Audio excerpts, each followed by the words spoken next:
Chapter 401. Letting you watch people through the gap in the door, up on the beam. _5. Emo-chishin chuckled, Yang, daming is in this business. It's just a few machines, not worth much money. You don't have to feel pressured. And Yang laughed lightly, Big brother Emo, do you realize if others heard you say this, they might kill you? What others might consider hard-to-get assets were just insignificant machines in Emo-chishin's eyes. He could get as many as he wanted, simply by asking. Yang, accept them. Emo-chishin said in a somewhat pitiful tone, Are you going to reject my sincere offering? And Yang couldn't say no. She accepted them, planning to repay him in another way someday. When others in the yard learned that Emo-chishin had gifted Yang with large appliances as housewarming gifts, they all came out to see. This is a refrigerator? I heard that ice pops are made by refrigerators. Yes, I've heard that too. Yang, what is this? An elderly woman with white hair pointed at the washing machine and asked Yang. Yang replied with a smile, Granny-chin, this is a washing machine. Washing machine? Granny-chin wondered, what's a washing machine? Can it wash clothes automatically? Yang nodded, yes, it can. Granny-chin exclaimed in surprise, can this small cabinet wash clothes? It doesn't even have hands, how does it wash clothes? Can it clean them properly? I've lived for so long and have never seen such a thing. Yeah. I'm curious too. Can it really clean clothes? And what's this cabinet-like thing? I recognize this cabinet. I've seen it before at my cousin's place. It's like an electric fan, but it can blow out really chilly wind in the summer, the kind that makes you shiver. Cold enough to shiver? Aren't you exaggerating? Who would shiver in the summer? Everyone found it unbelievable. I'm not exaggerating, not at all. At my cousin's place, when it was 38 degrees outside, I still needed a quilt inside. What did my cousin call this thing? A window something? Oh yeah, a window unit. And Yang said, Aunt Allen is correct. This is a window unit. It has cooling effects in the summer, much better than a fan. Hearing this, everyone exclaimed about how ingenious people are these days, even inventing such high-tech stuff. Soon, Wu Daming returned with a bag full of cigarettes. Brother Lu here. Thanks. Emo-chishin took the bag and handed out cigarettes to the men. Watching Emo-chishin distributing the cigarettes among the crowd, Wu Daming felt as though he was hallucinating. If he hadn't seen it with his own eyes, he would never have believed what was happening. It was soon 11:45. There were only 15 minutes left to the auspicious time for the raising of the roof beam at noon. The raising of the beam refers to the installation of the main beam in the middle of the roof. In rural areas, there's a saying, with a roof beam, there's abundance at home. Without a beam, the livestock won't thrive. Therefore, the raising of the beam is a particularly important tradition. However, in modern times, people mostly buy homes in the city and gradually forget about this custom. Before the raising of the beam, the carpenter would paint the wooden beam red. Then 4 carpenters and a male member of the owner's family would lift the beam onto the roof together. This male member could either be the man of the house, his son, son-in-law, or grandson. If there are no men in the family, a woman could perform the task. Big brother Emo, you should join the others to lift the beam. And Yang turned to Emo-chishin. Me? Emo-chishin widened his eyes. And Yang raised an eyebrow gracefully. What, you don't want to? Of course I want to. Emo-chishin nodded fervently. He was just feeling unexpectedly overwhelmed because the raising of the beam is a huge deal. He didn't expect Yang would let him take part. It turned out that he held such an important place in Yang's heart. With an excited heart, Emo-chishin went to join the others in lifting the beam. As a series of noises sounded out, the carpenter started his chant. Stairs step by step, holding a flower basket picking immortal peach. After the beam was installed, the carpenter began the ritual of scattering sweets on the beam and sang again, holding the sugar as white as frost, from east beam scattered to the west beam. When scattered on the beam, blessed sons are born. The ends of the beams will produce scholars. Elders who pick it up will have blessings and longevity. The young who pick it up will have boys. Men who pick it up will be as strong as bulls. women who pick it up will be as beautiful as peonies. Chapter 402. Allowing you to peek at people through the door gap, up on the beam. _6. The scattering part is what people look forward to the most. Just as the singing described, the carpenter began to throw candy, peanuts, and other snacks from the roof. On the ground, adults, children, young, old, practically everyone was jostling together to grab candies. The scene was very lively. Yang prepared over 50 pounds of candy, plus cookies, peanuts, and the likes, weighing around 70 to 80 pounds. So, practically everyone was able to get some. During this era, a typical family would prepare 4 or 5 pounds of candy at most for a rafter-raising ceremony. There were none as generous as Yang. So everyone was extraordinarily happy while grabbing candies. Everyone could grab some. Even the old woman who was hard on her feet managed to grab a whole bag. After the rafter-raising ceremony ended, it was time to eat. The lunch was splendid, with large bowls of braised pork, succulent roasted lamb legs, and savory beef stew noodles. Moreover, Yang prepared a refined gift for every guest at the table, regardless of age. Yang was no fool. Since everyone brought gifts, she couldn't let them leave empty-handed. The gifts were wrapped in a red handkerchief, with a pack of cigarettes, 18 candies, and a red envelope with 5 yuan inside. After finishing their meal, everyone didn't just rush off. Instead, they stayed to help Hua wash the dishes and clean up. There were so many dishes. If left to Hua and Yang alone, how long would it take them to tidy up? The more, the merrier. In a little while, they had restored the courtyard to its original state, all neat and tidy. By evening, Yang walked Mo Qishan home. "Brother Mo, you had a hard-working day." The setting sun draped the pair in golden light. The scene was as romantic as a TV drama. Mo Qishan replied casually, "Not at all. Yang, I never knew before today that a house raising could be such a lively event." Mo Qishan had never participated in a rafter-raising ceremony before. It was a pleasant first experience. Yang reached out and took Mo Qishan's hand. "Brother Mo, no matter what, I have to thank you for today." Mo Qishan tightened his grasp. With a faint smile on his lips, he said, Yang, if you really want to thank me, do it in a more practical way."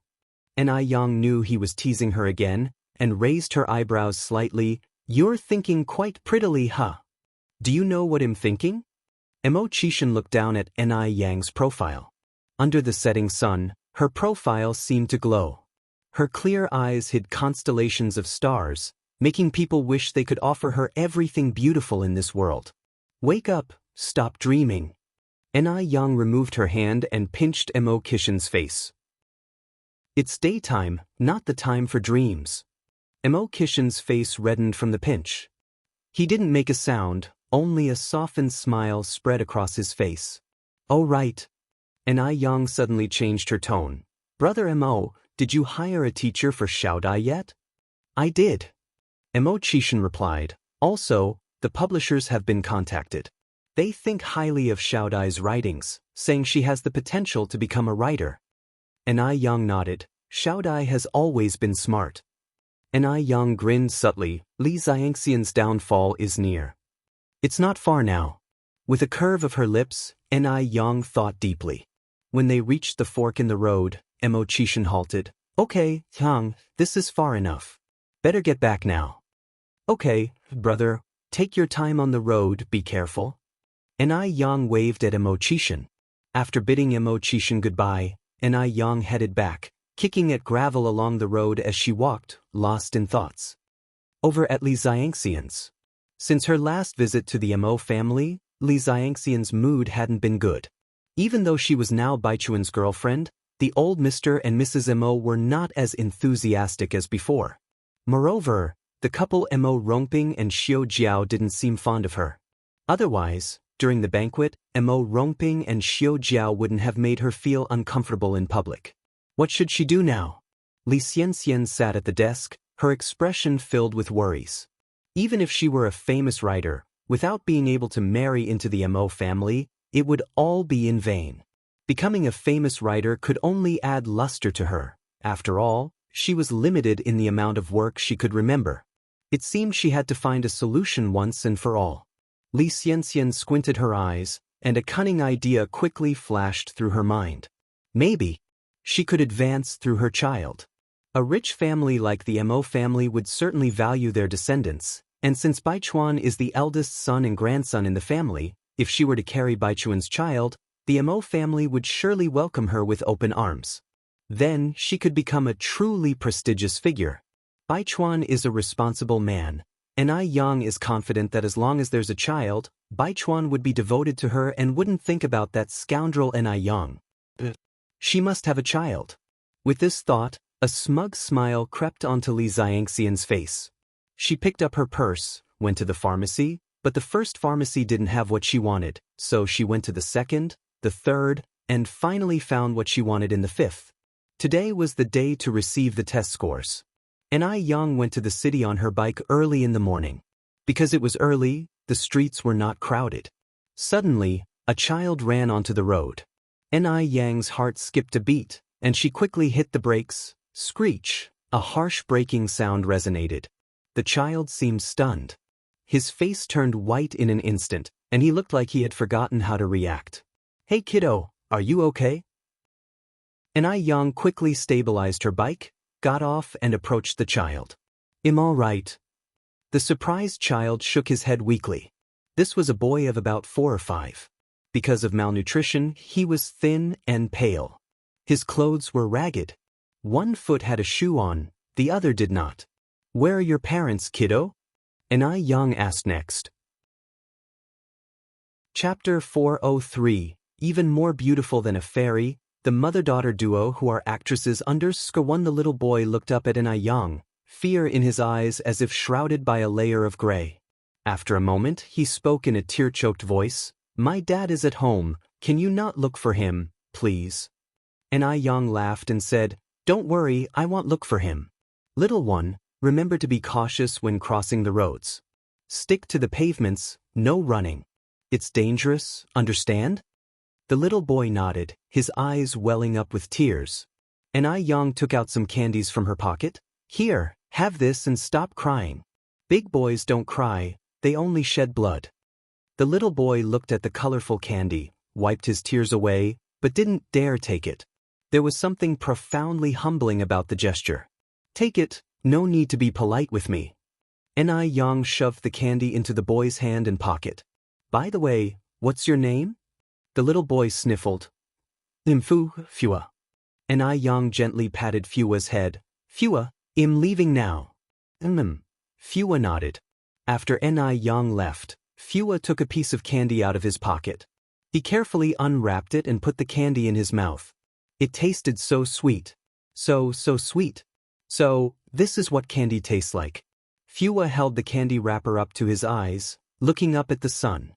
Through the dyed candy wrapper, the sun, the pedestrians, and the roadside scenery all turned into a rainbow of colors. After trying one piece of candy, Fua didn't dare to eat a second. Such delicious candy, his father would surely like it. Lost in his thoughts, Fua hurriedly started homewards. Fua lived in a cramped courtyard shared by 7 or 8 families. A few kids were playing hide and seek in the yard, their laughter echoing around. Fua watched from a distance, his eyes filled with longing. The wild child raised without a mother is back. Wild child. Wild child. The kids hopped around Fua, teasing him. Fua lowered his head, biting his lip, and quickly walked towards his home, pushing the door to enter. The moment the door was opened, the strong smell of traditional medicine hit him. The window in the room was shut and it was dim inside. Fua picked up a stool, stood on it and opened the window, propping it open with a stick. The strong light streamed in from the window, causing the man on the bed to open his eyes. Looking at the mosquito net hanging overhead, torn and worn, the man's eyes were filled with despair. He hadn't died yet. When would this kind of life end? "Dad!" Fua ran to the bed and stood on his toes to look at the man. "You little devil! Why haven't you left yet?" The man's gaze suddenly turned fierce. "Dad," Fua sniffled, attempting to hold back his tears, "I have candy. Eating it will make you better." Fua took out a handful of candy from his pocket and placed them by the man's pillow. "Dad, let me unwrap one for you to try." The man yelled angrily, "Get out! Get the hell out of here right now. I want leave." Fua stubbornly wiped his tears away. "Fua is your son. Fua is not leaving anywhere. Leave." The man closed his eyes, hiding the sorrow in them. He had to play both father and mother roles, and it hadn't been easy raising the child. How could he bear to chase Fua away? But he was helpless. Now bedridden, he needed someone to care for him for even the simplest of tasks. Fua was only 5 years old. How could he burden his child? Even if Fua was taken away by someone else, it would be better than staying with him, a cripple. "Dad," Fua sobbed, "please don't drive me away. It'll be good, I won't make you angry again." He couldn't leave. If he left, what would happen to his dad? He couldn't leave his father all alone. The man let out a sigh, his eyes welling up with tears. Chokingly he said, "Go." "I won't go. If I must go, we'll go together." The man suddenly opened his eyes, staring fiercely at Fua. He angrily retorted, "Following me will only lead you to death. Your mother is already gone. Why won't you leave? Go far away from me, so I won't have to be annoyed by your sight. You're just like your goddamn mother, bringing bad luck. Only if you, this jinx, leaves will I have good days." While he was crying, Fua, with trembling hands, unwrapped the candy and put the red candy in the man's mouth. "Dad, have a piece of candy. This candy is really sweet, I tasted it." Chapter 404, Better Looking Than a Fairy, the mother-daughter duo who act _2. A hint of sweetness spread in his mouth, and the man suddenly began to sob quietly. How useless he was. Not only was he useless, but he had also harmed such a good child. Seeing that the man's emotions were slowly stabilizing, Fua cautiously asked, "Dad, can I stay now?" He didn't want a good life. He just wanted to stay with his father. As long as his father was there, home was there. Even if his father was lying in bed, he was the only pillar of support in his heart. "You're not leaving." The man forced out through his stiff throat, "I won't chase you away anymore." "Really?" Fua immediately brightened up, feeling like the whole world had lit up. The man nodded. Fua extended a small pinky finger towards the man. "Dad, let's make a pinky promise." The man also extended his hand to Fua. As the father and son held finger to finger, the man asked, "Fua, where did you get this candy?" Fua said, "Dad, this candy was given to me by a very beautiful sister. She has a very pleasant voice, just like Mom in my dreams." Fua had never seen his mother, but in his imagination his mother was supposed to be a very gentle person. "Really?" The man looked at Fua. Fua nodded. The man went on to say, "Fua, do you remember what your father told you?" Fua replied, "Stealing an egg won't fill you up, but a bad reputation lasts a lifetime." The man continued, "Fua, remember, no matter when, we can't do anything illegal. If you do wrong things too often, you will face retribution." He couldn't let his son follow his old path. Fua nodded obediently. "I know, Dad. I want to rest. Fua, you go out to play." The man closed his eyes. Fua picked up the worn-out medicine jar next to the bed. "I'm going to boil the medicine." "Wait." The man reopened his eyes. "Dad, what's wrong?" Fua looked back. The man continued, "Take the candy with you." Fua laughed and said, "Dad, I don't like sweets." He wasn't fooling anyone. He just wanted to leave the sweets for his handicapped father. The man closed his eyes in pain. How could such a sensible child have such a useless father? "Take it now." The man's expression suddenly turned fierce, "Or you can get the hell out of here." Fua shivered in fear, quickly came over and put the candy into his pocket. "Dad, don't be angry, don't chase me away." The man closed his eyes and began to sleep. "Dad, remember to call me if you need anything." Fua quietly left the room and went to the open-air kitchen to boil the medicine.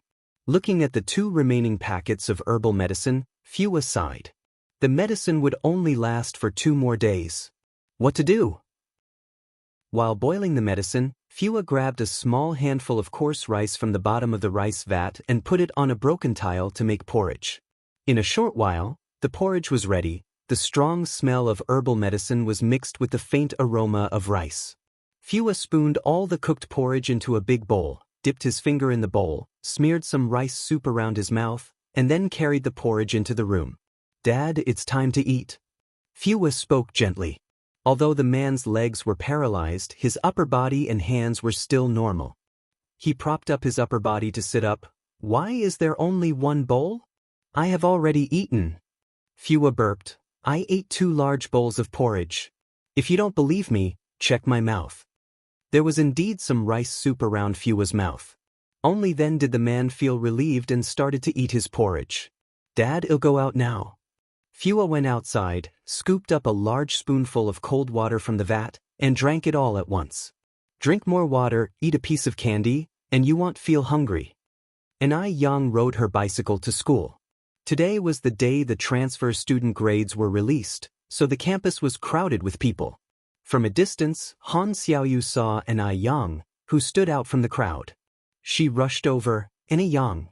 Tai Yang." "Xiaoyu." Anai Yang gave a slight smile. "Congratulations, Anai Yang." "For what?" Anai Yang looked at Han Xiaoyu with confusion. Han Xiaoyu was surprised and said, "Anai Yang, you don't know yet?" "Know what?" Anai Yang was even more puzzled. "First place." Han Xiaoyu excitedly said, "You got the first place." Although Anai Yang had the foundation from her past life and was quite confident about this test, she really hadn't expected that she would achieve first place. Chapter 405. Better Looking Than a Fairy, the Mother-Daughter Duo Who Act _3. After all, when this newcomer is examined, it's not like there's a shortage of students with excellent academic performance. "Really? Of course it's true." Han Xiaoyu continued, "Would I joke about something like this? Come on, let me take you to see." Han Xiaoyu took Anai Yang to the bulletin board where the rankings were posted. A crowd of people stood in front of the board checking their scores. "Excuse me, coming through." Han Xiaoyu managed to squeeze Anai Yang into the crowd and pointed at the red list. "Anai Yang, look at this." "Anai Yang?" When the people around heard this, they all turned to look at Anai Yang. Could this Anai Yang be the one ranked first? Then, what Han Xiaoyu said next confirmed everyone's speculation. "Anai Yang, I told you that you are first. You're incredibly amazing. You scored full marks in math, English, and history." The list posted not only the rankings but individual subject scores as well. Out of a total of 650 points, Anai Yang had scored a high 645 points. That was 80 points higher than the second rank. Surely, this was a score good enough to crush all the other students in the school. Although it was somewhat expected for Anai Yang to get full marks in math, history, and political science, what was astonishing was that she scored full marks in English too. This was simply terrifying. Anai Yang responded with a smile, "I didn't expect to do this well either. By the way, Xiaoyu, you did pretty good too." Han Xiaoyu was ranked in the top 15, only 18 points behind the second rank, which was a fairly good achievement as well. Han Xiaoyu laughed and said, "Speaking of this, I have you to thank, Anai Yang." If it hadn't been for Anai Yang's encouragement urging her not to be nervous that day, she wouldn't have scored so well. It must be said, meeting a good friend in life is truly important. Zhou Xuemei came to the board full of excitement. She did well this time and believed she could get a good result. Her results were indeed good, ranking 9th, placing before Han Xiaoyu. She didn't expect that the silly Han Xiaoyu would also rank 15th this time. Zhou Xuemei snorted softly. Her eyes shifted, and when she read the name at the top of the board, her expression changed instantly. Anai Yang was first? It must be a case of having the same name, right? How could that infuriating tramp Anai Yang possibly rank first? Right? It must be a case of having the same name. Just then, Han Xiaoyu was walking towards her arm in arm with Anai Yang. "Anai Yang." Zhou Xuemei spoke out to stop Anai Yang. Since it was a case of having the same name, there was nothing she needed to be afraid of. She hadn't forgotten the bet she had made with Anai Yang on the day of the exam. "What is it?" Anai Yang frowned slightly at this. also recalling the bet they made that day. Apologize to me. Zhou Xueme crossed her arms and continued, not only should you apologize, but you should also admit that on that day you were pretending to know something you didn't, just to show off. Apologize? Han Xiaoyu burst into laughter. Zhou Xueme, you must be out of your mind. You're asking a person who got full marks in math to apologize. If anyone should apologize, it should be you, Tenai Yang. Not only should you apologize, but you should also admit that you are jealous of Tenai Yang. The students around them were not sure what was going on. Whispering to each other, those who understood the incident that day explained it to others. Hearing this, everyone seemed to get more excited. Apologize to her? Han Xiaoyu, you're the one who's crazy. Didn't you see my rank? I'm in the 8th place. What rank could Tenai Yang possibly secure? Maybe she didn't even pass the newcomer examination. Because, other than the Tenai Yang who topped the list, Zhou Xueme did not find another Tenai Yang. You're just 8th. Tenai Yang is the first. Zhou Xueme mocked. First? Han Xiaoyu, are you sure the Tenai Yang who's first is the Tenai Yang next to you? There are so many people with the same name. Like the Wang Chunhua ranked 7th and the Wang Chunhua ranked 46th. At these words, everyone nodded in agreement. Yes, indeed. How did they forget about people having the same names? With so many taking the newcomer's exam, the occasional occurrence of 1 or 2 people having the same name was quite normal. Tenai Yang was so gorgeous, and she was even sleeping in the examination room. She just didn't seem like the sort who could come first. Seeing that everyone was supporting her, Zhou Xueme felt even more chips in her favor at the moment. Tenai Yang, apologize. Once she finished speaking, Zhou Xueme continued, by the way, Tenai Yang, I heard you're selling noodles out there. Look at you, a noodle seller, instead of minding your real business and selling your noodles, why the heck would you take the newcomer's exam? Isn't that a waste of an examination spot? In this era, working as a self-employed individual was regarded as the least promising career, even not as respected as the beggars on the street. Chapter 406. Better Looking Than a Fairy, the Mother-Daughter Duo Who Act _4. Back then, there was a term, speculators, used to describe sole proprietors. Among all things, only reading is noble. To these students, they disdained sole proprietors even more. Zhou Xueme continued, Tenai Yang, if you really don't want to apologize, forget it. Actually, I can understand if you don't perform well in the exam. After all, being a sole proprietor means you're up early and working late. How could you possibly focus on studying? Zhou Xueme was extremely smug, looking at Tenai Yang with the eyes of someone pitying a wretched creature. Seemingly, this was a transfer student's examination. In reality, it was a fork in the road of life. One path led to the upper class, the other to the lower class. She had already stepped foot into the upper class while Tenai Yang was destined to live in the lower class all his life. Zhou Xueme foresaw her bright future. Just when she was about to ridicule Tenai Yang some more, she saw the principal coming their way with a teacher. She achieved an outstanding result, placing 8th. Could it be that the principal came to personally congratulate her? Upon this thought, Zhou Zuimai's smugness intensified. She cast a sidelong glance at Tenai Yang, gave a refined smile, and turned to greet the principal. Hello, Principal Zhao, I am Zhou Xueme. Principal Zhao was not in the mood to deal with Zhou Xueme for the moment. He just gave a cursory nod and went straight to Tenai Yang saying, Tenai Yang, congratulations on achieving first place in this transfer student examination. This is your homeroom teacher, Mr. Su Yang. Upon hearing this, the smile on Zhou Zuimai's face froze.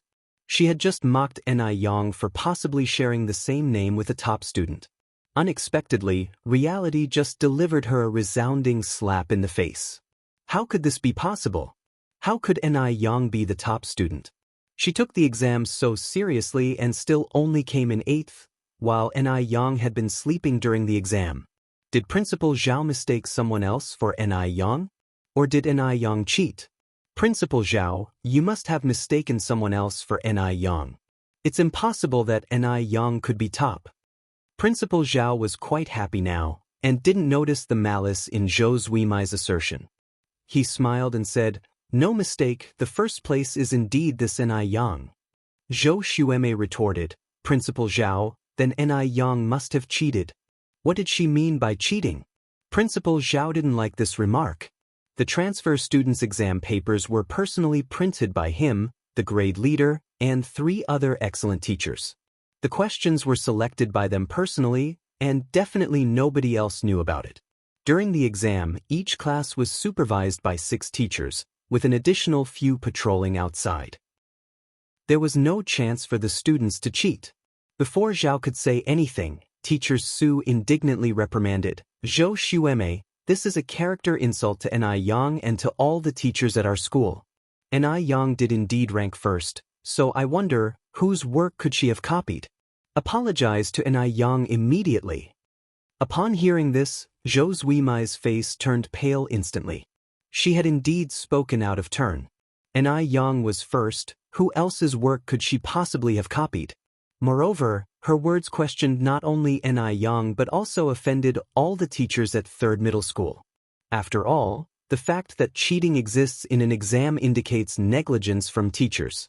If the exam questions were leaked, that would indicate a lack of professional ethics. The teachers at 3rd middle school are notoriously strict. How could they possibly commit such acts that betray the public's trust? The gazes of those around subtly shifted. They, too, had initially questioned if Ni Yang cheated. But after hearing Teacher Zu's words, they instantly came to a sudden realization. Zhou Xueme bit her lip, seemingly incapable of uttering the 3 words, I'm sorry. She didn't want to apologize to Ni Yang. She especially didn't want to apologize to a sole proprietor. Why should a sole proprietor earn the first place in a transfer student exam?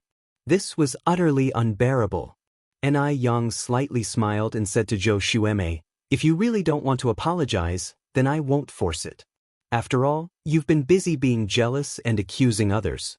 Slandering people has become your habit. How could I possibly try to correct it? Ni Yang's retorted Zhou Zuimai's mockery, tactfully giving it back to her. Though not a single harsh word was uttered, each and every one sliced to the quick. Zhou Zuimai's face turned exceedingly unsightly. In front of the principal and so many students, she lost face completely. Chapter 407. Better Looking Than a Fairy, the mother-daughter duo who act _5. As she finished speaking, Ni Yang turned to greet Principal Zhao and Teacher Su politely. Both Principal Zhao and Teacher Su nodded with satisfaction. This girl in front of them was not arrogant or impulsive, she was courteous, kind-hearted yet still sharp-edged. She wouldn't let people oppress her. Indeed, she was a well-rounded good kid. Teacher Su then said, Ni Yang, I'll take you to our class. Ni Yang was now a member of their class. What an honor it was to be part of them. All right. Ni Yang nodded. Thank you, Teacher Su. Not everyone gets a one-on-one chance to be taken to class by a teacher. The rest had been allocated to different classes based on their test scores. They had to find their classrooms by themselves. Ni Yang was an exception. After greeting Han Xiaoyu, Ni Yang followed Teacher Su towards the direction of the classroom. The class that Ni Yang was in now was Class 5.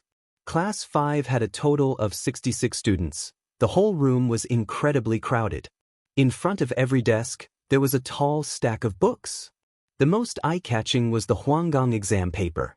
At this time, Huanggang exam papers were popular nationwide, comparable to the 5 years college entrance exam, 3 years simulation, in the future. Everyone quiet down. Teacher Huang stepped onto the podium, tapping the ruler. The room instantly fell quiet, everyone turning to look at the podium. Today, I want to introduce someone important to you. In the following time, she will advance and retreat with you and take the college entrance examination together. She is Ni Yang, who ranked first in our midterm exams. Ni Yang, please come in. Teacher Su looked towards the door. As he finished speaking, the faces of everyone in the class brightened up, and murmurs began to fill the room. The first place too. That's amazing. Not only did she score an impressive 645 points, but she also got a perfect score in English.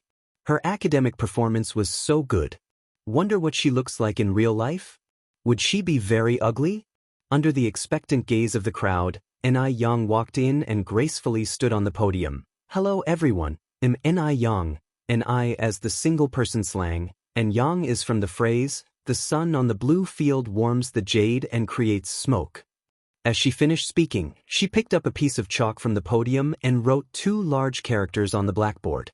The handwritten words were beautiful, elegant yet casual, even better than the teacher's handwriting. Indeed, her handwriting was just like her. Murmurs of admiration came from the crowd. My gosh! The new girl is too beautiful. Just like a fairy from heaven. Even prettier than Changyu. Can Changyu compare with a celestial fairy? The celestial fairy was imagined by everyone, but Ni Yang really existed in reality. Everyone not only could see her, but also become her classmates. The impact was completely different. As one of the main characters, Changyu, felt upset after hearing that, you guys sound as if you've really seen a fairy. Before Ni Yang's arrival, she was the class flower of class 5. Once Ni Yang was there, she instantly became an ordinary girl. How could she be happy about that? Moreover, Changyu didn't think Ni Yang was much prettier than herself. Changyu, are you feeling sour?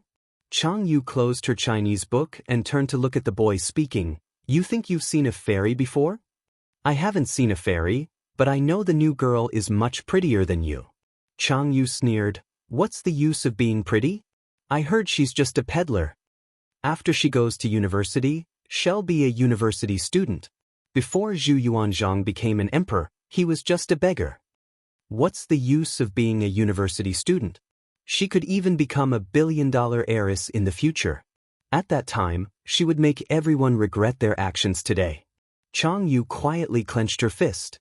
After a brief introduction, Ni Yang followed Teacher Su to his office. Teacher Su, I want to discuss something with you. Go ahead. Teacher Su really liked this student. As long as Ni Yang's request was not too excessive, he would agree. Ni Yang continued, can I come to school only for exams in the future? I'd like to arrange my own time for the rest of the days. But Teacher Su was somewhat surprised. Ni Yang said, rest assured, Teacher Su, I will study diligently at home. If I don't do well in a test, I will immediately return to school. Ni Yang's business couldn't afford a moment's neglect now, and she also planned to expand her business. If she wasted a whole year, she would miss many opportunities. Teacher Su hesitated a bit.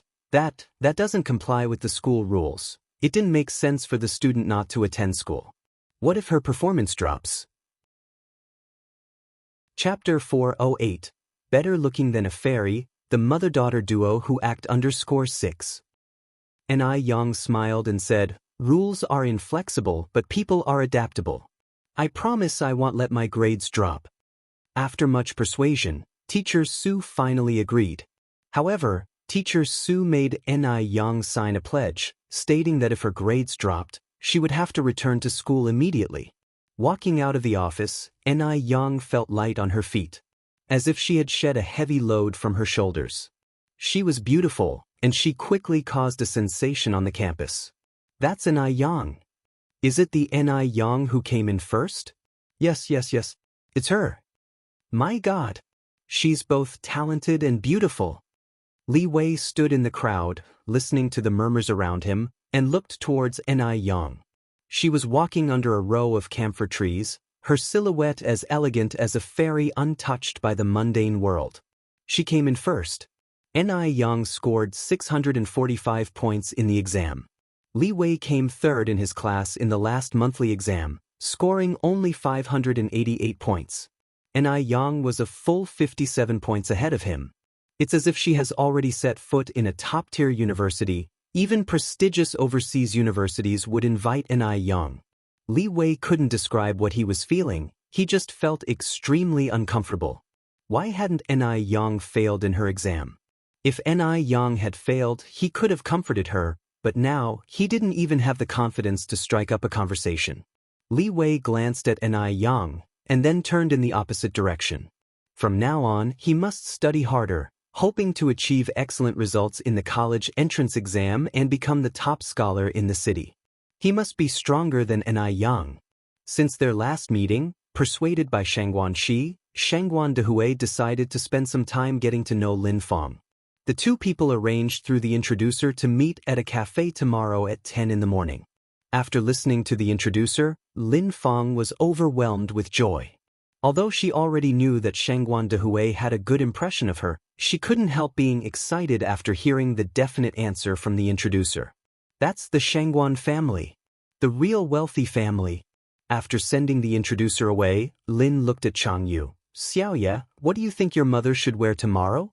Chang Yu was also happy about this. Mom, it's your first date with Uncle Shangguan, it's better to dress dignified and restrained. How about this? I'll go with you to select a dress at the mall. Sounds good. Lin Fang nodded. Mother and daughter ignored the cry of hunger from the storeroom, directly walked out of the house, and went to the department store to buy clothes. Eventually, Lin Fang bought a wine-red dress and a pair of high heels. It cost her 68 yuan, which was equivalent to her 2-month salary. She felt heartache when paying, but thinking that she was about to become a wealthy lady, she didn't feel anything anymore. You can't make an omelette without breaking eggs. As long as she could marry into a wealthy family, not to mention 68 yuan, even if it was 680 yuan, she would be willing to spend it. After buying the clothes, the mother and daughter happily left the department store. Just as they left the front door of the mall, Lin Fang was bumped into by a raggedly dressed child. I'm sorry. I didn't mean to. The child immediately apologized. You're disgusting. Stay away from me. Lin Fang pushed the child to the ground. Mom. Chang Yu pulled at Lin Fang's sleeve and signaled her to look ahead with her eyes. Looking around, she saw Shangguan Shi and Shangguan Dehui approaching them, arm in arm. It looked like they hadn't seen what happened just now. Lin Fang's face changed and she quickly helped the child up and said warmly, Are you okay, dear? It's all my fault. I wasn't careful. To prevent the child from crying, Lin Fang took out a yuan and slipped it into the child's pocket, warning in a low voice, Cooperate with me, and this yuan is yours. The child felt the coin in his pocket and nodded. Then Lin Fang said, What's your name, dear? How old are you? Why are you here alone? Where are your parents? I'm Fua, 5 years old. I came out to play by myself, and my daddy is at home. They were almost out of rice at home, and Fua was trying to find something edible in the garbage bins. Those who come to the mall to shop are wealthy people, and the food they can't finish will be thrown into the garbage bin. Fua had found a lot of delicious food in the garbage bin before. Fua, what a nice name.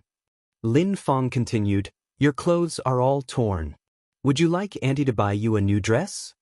Fua was considerate and said, Thank you, Auntie, my clothes are torn, but they still can be worn. Chang Yu laughed and said, Fua, you don't have to be polite with my mom. She is a very kind-hearted person. If she doesn't buy you a dress, she won't be able to sleep tonight. Lin Fang led Fua by the hand into the market. Come on, Auntie will buy you new clothes. After Lin Fang and Chang Yu left, Shangguan Shi and Shangguan Dehui came out from the corner. Shangguan Shi said, Dad, you see, Lin Auntie is a nice person, right? Shangguan Dehui nodded. She seems to be a good person, but I don't know whether she put on this performance on purpose for us to see. I always feel that her daughter Chang Yu seemed to have noticed us. Shangguan Shi laughed and said, Dad, you're overthinking. Lin Auntie is really a good person, how could she put on a show for you? Shangguan Dehui continued, Maybe I'm overthinking. Shangguan Shi held Shangguan Dehui's arm. Dad, tomorrow is your first date with Lin Auntie. You need to behave well. Shall I take you to the salon to get your hair done? All right. Shangguan Dehui nodded. The father and daughter head towards the salon nearby. When the father and daughter had entered the salon, Lin Fang and Chang Yu came out of the back door of the mall with Fua. Lin Fang disgustedly let go of Fua's hand. Get lost. Don't let me see you again. You bring me bad luck. Fua was still in the same ragged clothes, tightly clenching the yuan in his pocket, and ran away quickly. At that time, rice was sold at 2 cents per pound. With 1 yuan, you could buy 5 pounds of rice, which would feed him and his father for more than 10 days if there are only porridge. After buying 5 pounds of rice, Fua went to the vegetable market to pick up discarded vegetable leaves. Soon, Fua had collected half a bag of vegetable leaves. Looking at these vegetable leaves, Fua revealed a satisfied smile. He was fortunate today as he hadn't run into the grandma who usually picks up vegetable leaves too. Having so many leaves, adding to the porridge could last them half a month. Feeling more and more cheerful, Fua couldn't help taking out a candy from his pocket to reward himself. Chapter 409. Corporate Development and Culture. Fua is the son of Li Xianxian. _1 After coming out of school, Ni Yang went to the flower and bird market. It's Tuesday today, and not many people are at the flower and bird market. This is the largest flower and bird market in Beijing, covering over 1,000 square meters with rows of stalls held up by plastic canopies. Ni Yang approached a green plant stall, picked up a piece of water lily rhizome, and asked, "How much is this water lily, boss?" The rhizomes of water lilies are different from those of lotus. The rhizome of a lotus is edible lotus root, but the rhizome of a water lily is a tuber, much like a knotted lump of wood. The water lilies are 5 cents each, the boss replied. Ni Yang continued, "They'll take 10 and 12 goldfish." Seeing Ni Yang buying so much, the green plant boss instantly became more enthusiastic. "Okay, young lady, I'll pack these up for you. Do you want anything else in addition to these?" "How much is this myna?" Ni Yang noticed a bird cage hanging from the top of the canopy. Inside were 2 vivacious mynas. Mynas are very perceptive birds. Not only can they imitate the calls of other birds, they can also mimic simple human language. Moreover, mynas can recognize their home and owner. Just like dogs, they're very loyal. The green plant boss continued, "If you really want to buy a myna, I have a young one at home. You can't really take care of the adult ones like these." Can't really take care of is a colloquial term, meaning it can't be fed until it becomes familiar. "Young lady, wait a moment for me, I'll fetch the young bird from inside for you to see." The green plant boss turned and went back inside. When he came back out, he was carrying a bird's nest with a young bird inside whose feathers haven't fully grown. The young bird looked a bit ugly, opening its mouth at the sight of people as if wanting to eat. The green plant boss picked up an insect from the side and fed it to the young bird's mouth. "See, this kind of young bird is easy to feed."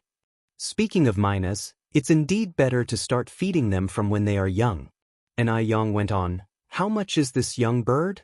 "This one is 5 yuan each, I'll throw in the nest for free." 5 yuan?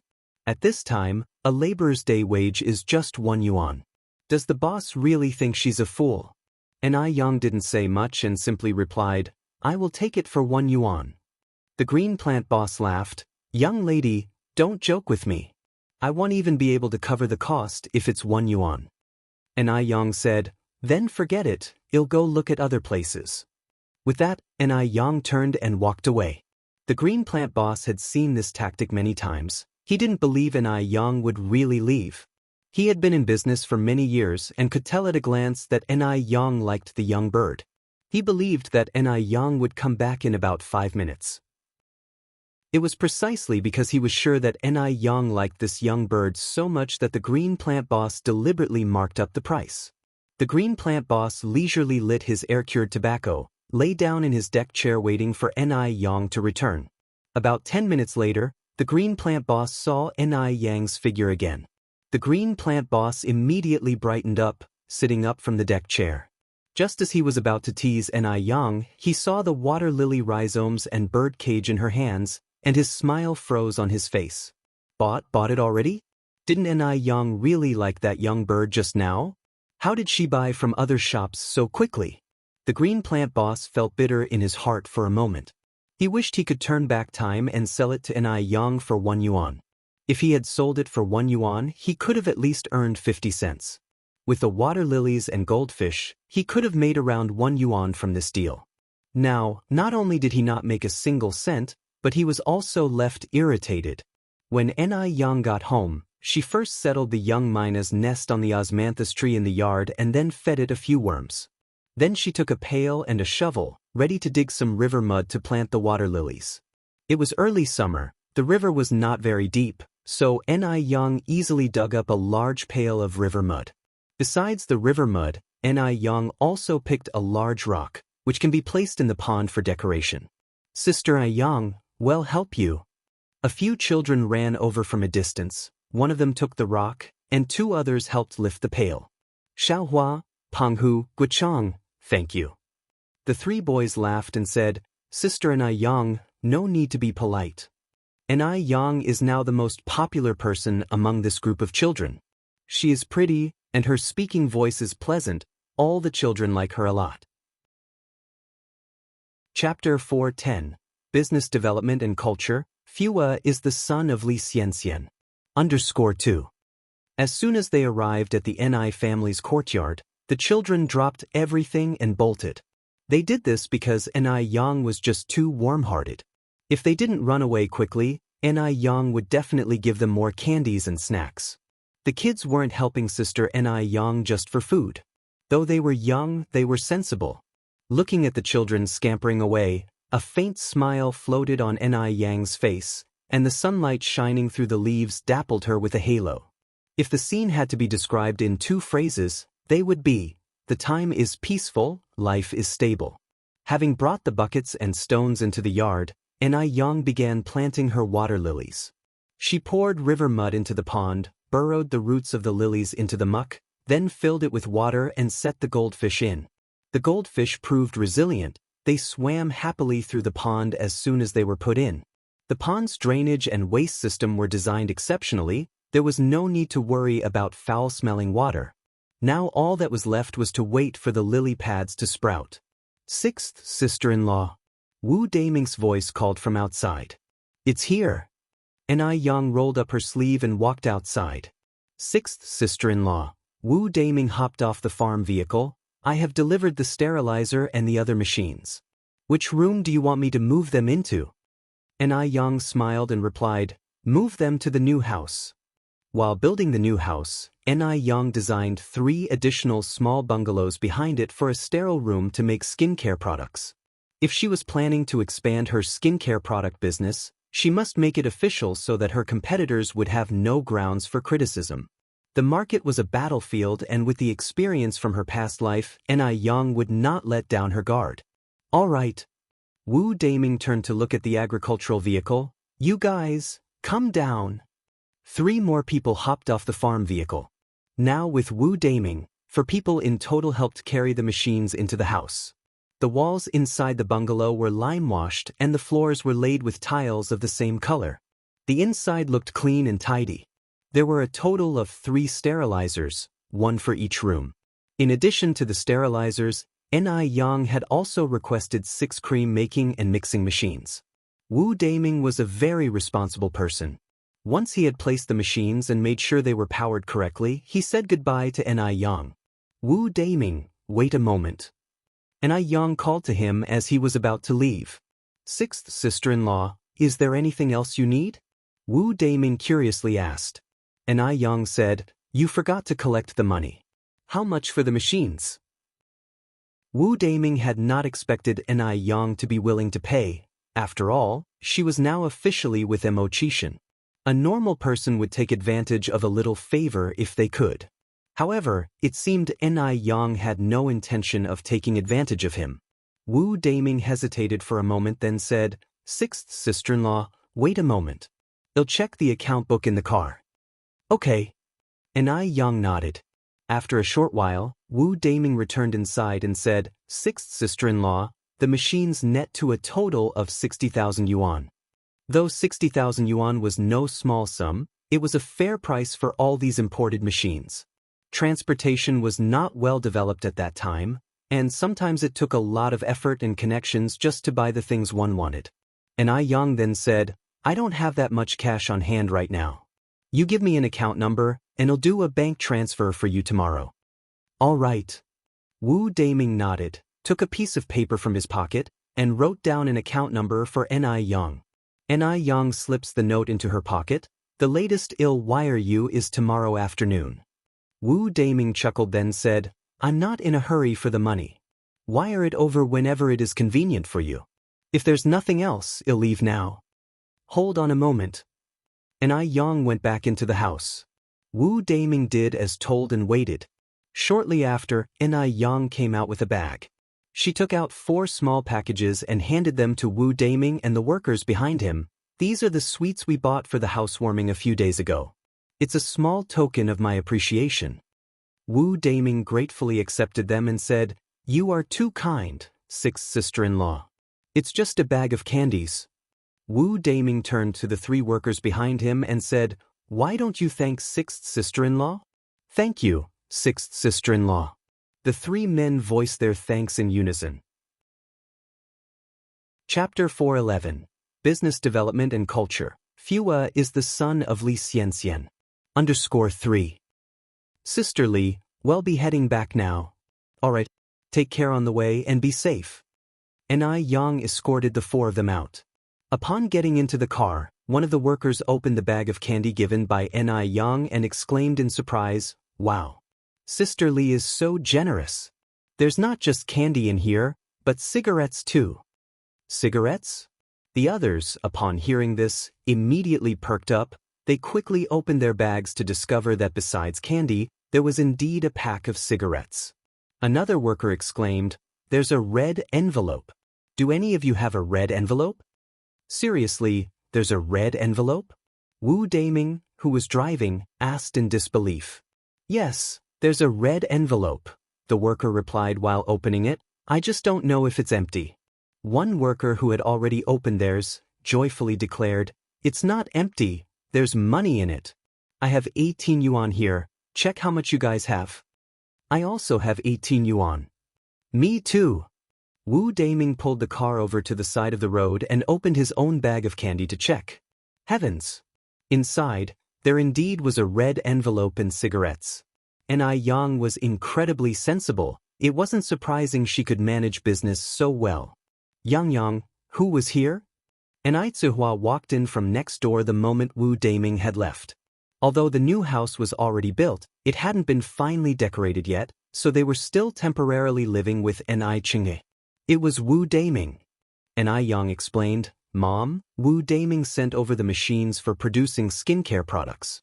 Next month, the second Ice Touch Jade Skin physical store will open. We can think about hiring a few people to manage the skincare products." Although Ice Touch Jade Skin only had one physical store, they were overwhelmed with orders, needing temporary workers for at least 15 days of the month. Once the branch store opened next month, they'd undoubtedly be even busier. Plus, Ni Yang was planning to introduce a new product, face masks.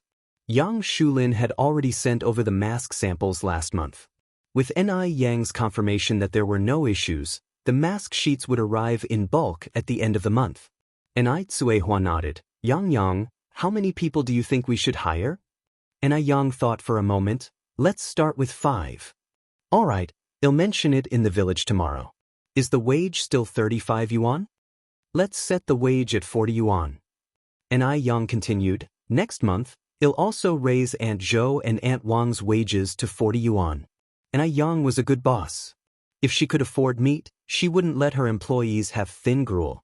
Every employee's support and hard work is crucial to a company's success. If the employees don't love their job, it's only a matter of time before the company goes under." What makes employees love their job? Besides a good company culture, a good salary is crucial. All people are the same. No one works for love for no reason.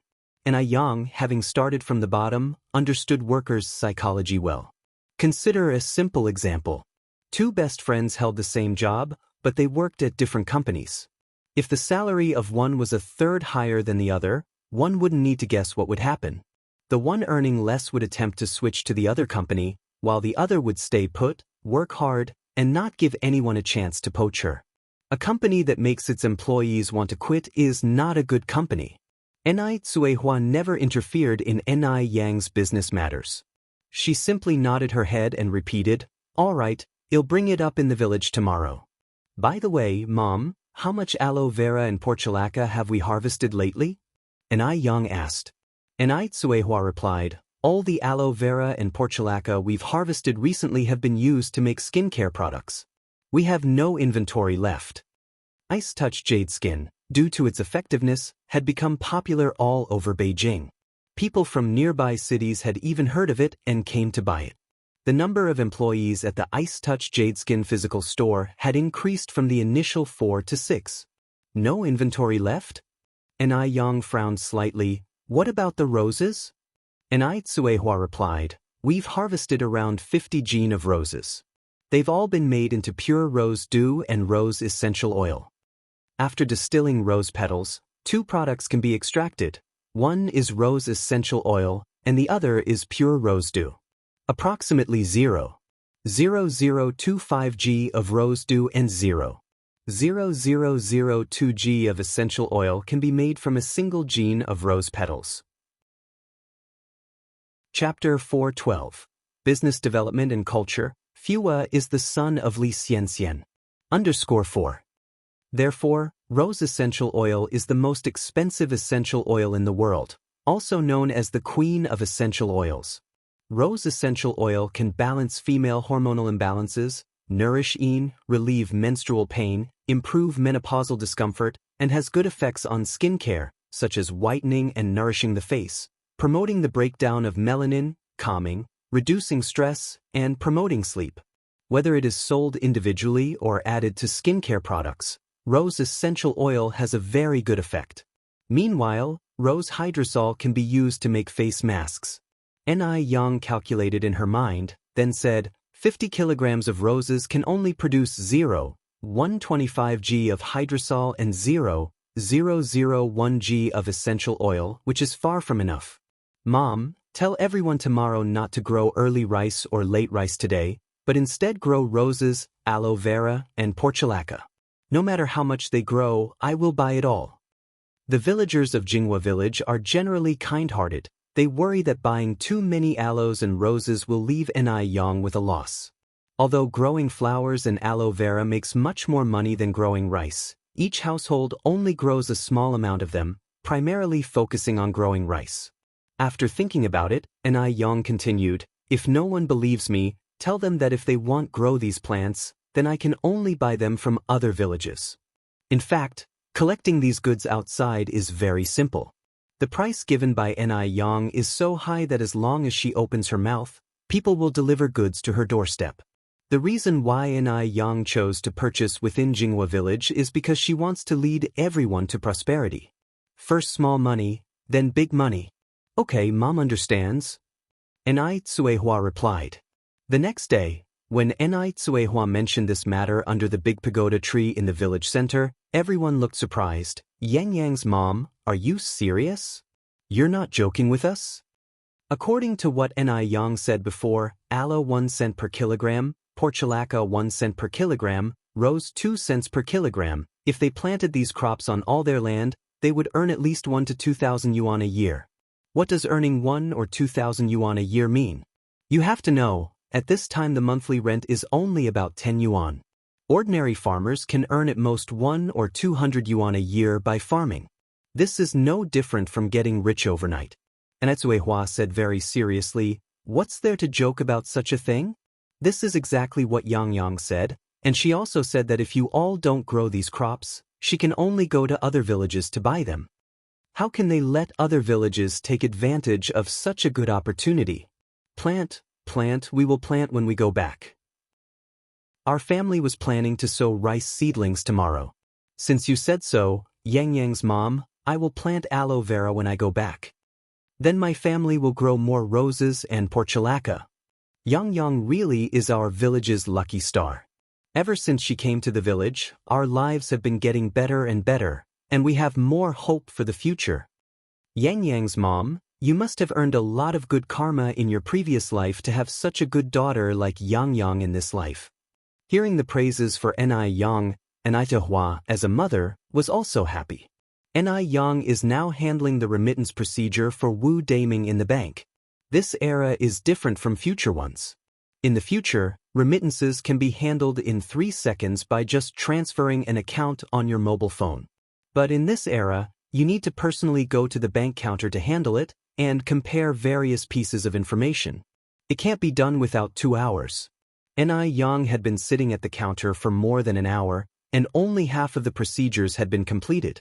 Ni Yang couldn't leave and couldn't do anything else while sitting here, so she bowed her head and wrote a corporate planning book on the counter.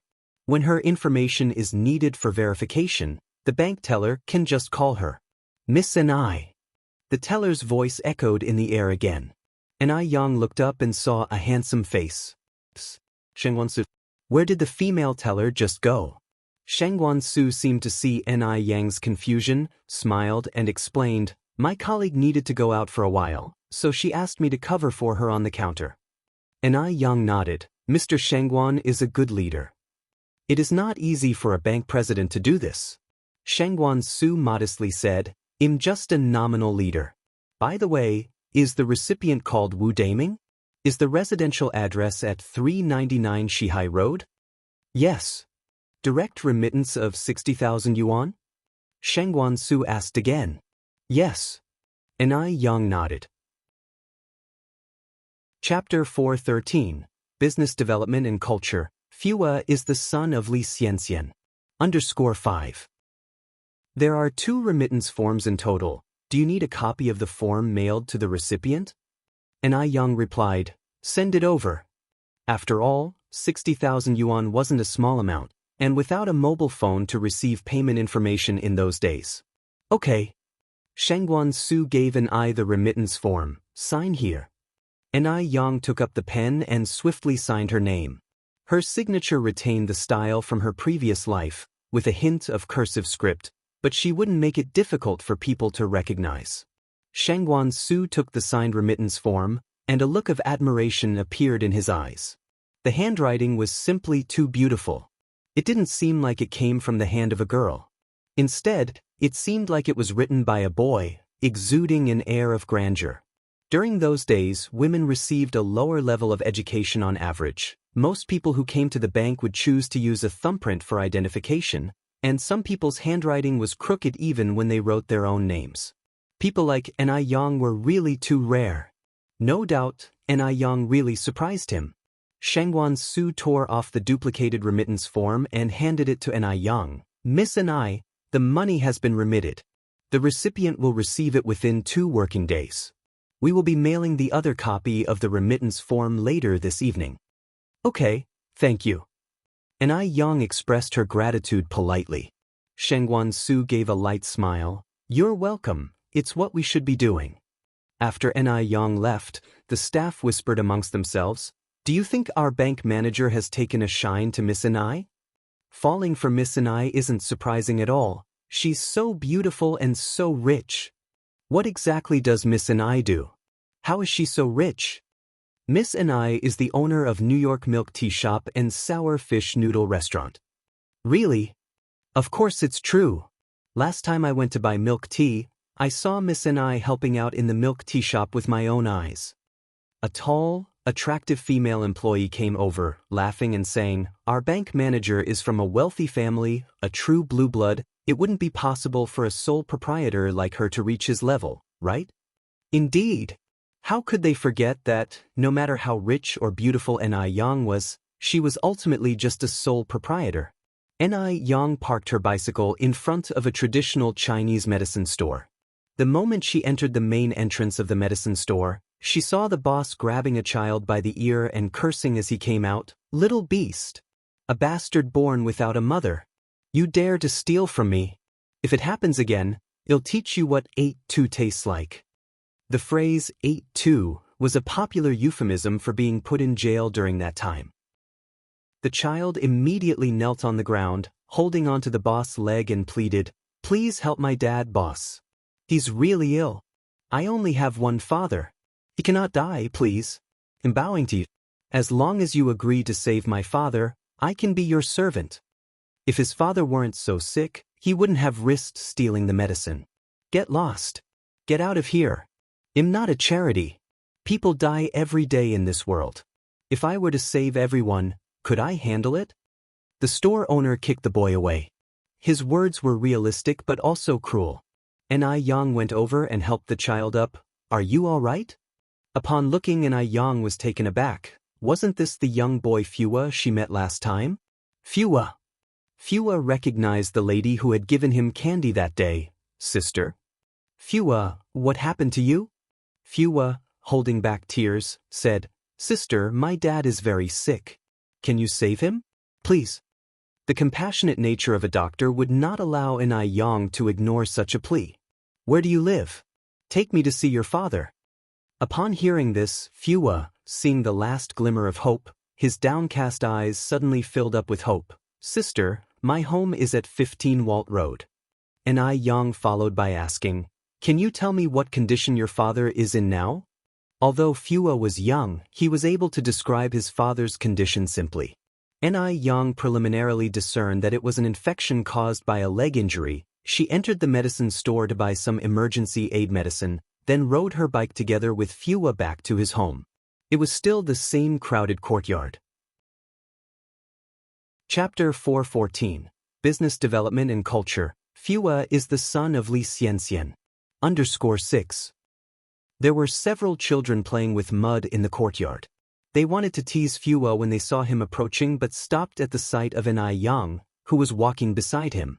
Children are often afraid of strangers after all. "Sister, my dad stays here." Phua pushed open the room door. The room was dimly lit, and one could scarcely see a person lying on the bed. Phua swiftly got up with a stool and opened the window. Enai Yang walked to the bedside, seemed to tug at the man's eyelids a little, then sat down to take his pulse. The room was dirty and messy, and it was filled with an unpleasant smell. But Enai Yang didn't seem to mind.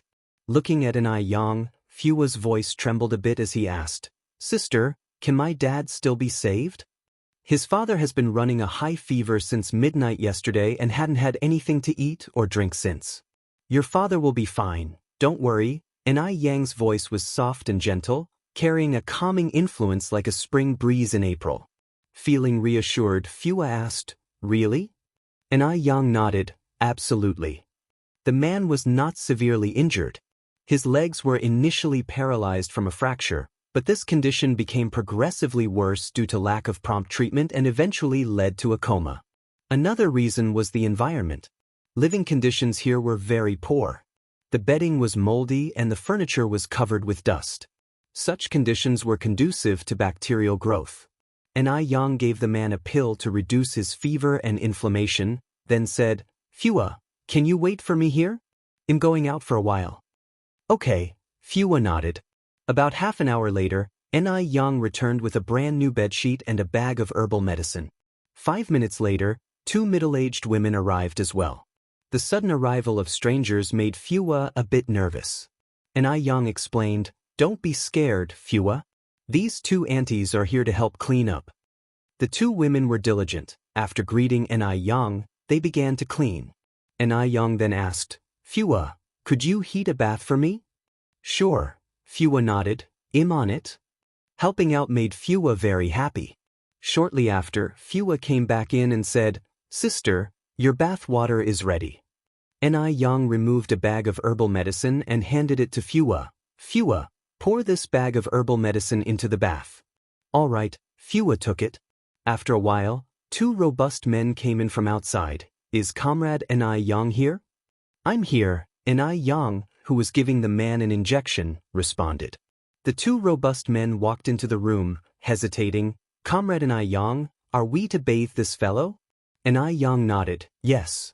The men looked a bit uneasy. The man on the bed was just too dirty. No words were more apt than dirty and stinky to describe the situation. Enai Yang followed up, "Don't worry, you two. I'll pay double." The man was indeed very dirty, and if they didn't give him a good bath, it would affect his recovery from the illness. Once Enai Yang decided to lend a hand, she would follow it through to the end. Upon hearing her words, the men immediately replied, "Comrade Enai Yang, rest assured, leave it to us. Double pay, only a fool would refuse such an offer." Smiling, Enai Yang thanked them, "I appreciate your help." The 2 men lifted the man on the bed. "May I know where the bathing place is?" "It's over here, please follow me, uncles," Phua immediately responded. Phua was not stupid, he of course knew that Sister Enai Yang was helping them. The 2 rugged men carried the man to take a bath while Enai Yang helped to tidy up the room. In no time, the room was renovated. Enai Yang picked up a few magnolia flowers from outside and put them by the windowsill, filling the air with a gentle fragrance. Enai Yang settled the pay for the 2 middle-aged women. Both of them earned 2 yuan in total. They only worked for 2 hours. Considering the price level of this era, they profited quite a bit. When the 2 workers finished bathing, Ni Yang also paid them 1 yuan each. "Thank you, young comrade. Please think of us if you need anything done in the future," they said. Ni Yang nodded, "Certainly." After bathing, the man laid on the fresh bedding. Fua asked, "Sister, when is my dad going to wake up?" Ni Yang put her hand on the man's wrist and said, "Don't be anxious, Fua. Just wait a bit more." "Okay." Fua nodded. Ni Yang found 4 wooden sticks and gauze to fix the man's legs in place. "Sister, can my dad stand up again?" "Yes." Hearing this, Fua excitedly asked, "Sister, really? My dad can really stand up?" "Of course." Ni Yang reassured him with a gentle nod. "Thank you, sister." "You're welcome." Ni Yang patted Fua's head. "Wait a minute, sister." Fua ran into the kitchen and picked out a shriveled, rotting apple from the cupboard. He had found this apple in the trash and had kept it, planning to give it to his dad for nourishment. He hadn't expected his dad to fall into a high fever that very afternoon. Now that his sister had saved his father, he thought the apple should be given to her. Fua tiptoed and carefully picked up the apple, peeled it with a kitchen knife, scooped out the rotten parts, and then carried the apple back to the room. Fua ate all the peeled apple skin without wasting any. "Sister, this apple is for you to eat." Fua looked expectantly at Ni Yang. "Thank you." Ni Yang accepted it and took a bite. The apple was already rotting and it did not taste very good. But for Ni Yang, all food was equal, and she did not want to disappoint Fua, so she finished the whole apple. At that moment, the man on the bed began to stir. "Dad!" Fua excitedly ran over. "Fua!" The man patted Fua's head, then turned and looked at Ni Yang with pale face. "Thank you for saving our lives. You are like our second parents." Despite being faint, he was still slightly conscious and knew that Ni Yang had saved him. "You're welcome, it's just what a doctor should do." Ni Yang then asked, "How are you feeling now? Is your head still dizzy? Do your legs hurt?" The man responded, "My head is not dizzy, but my legs seem to hurt a bit." Ni Yang told him, "Pain in the leg is a normal reaction. As long as you're not dizzy, then it's okay.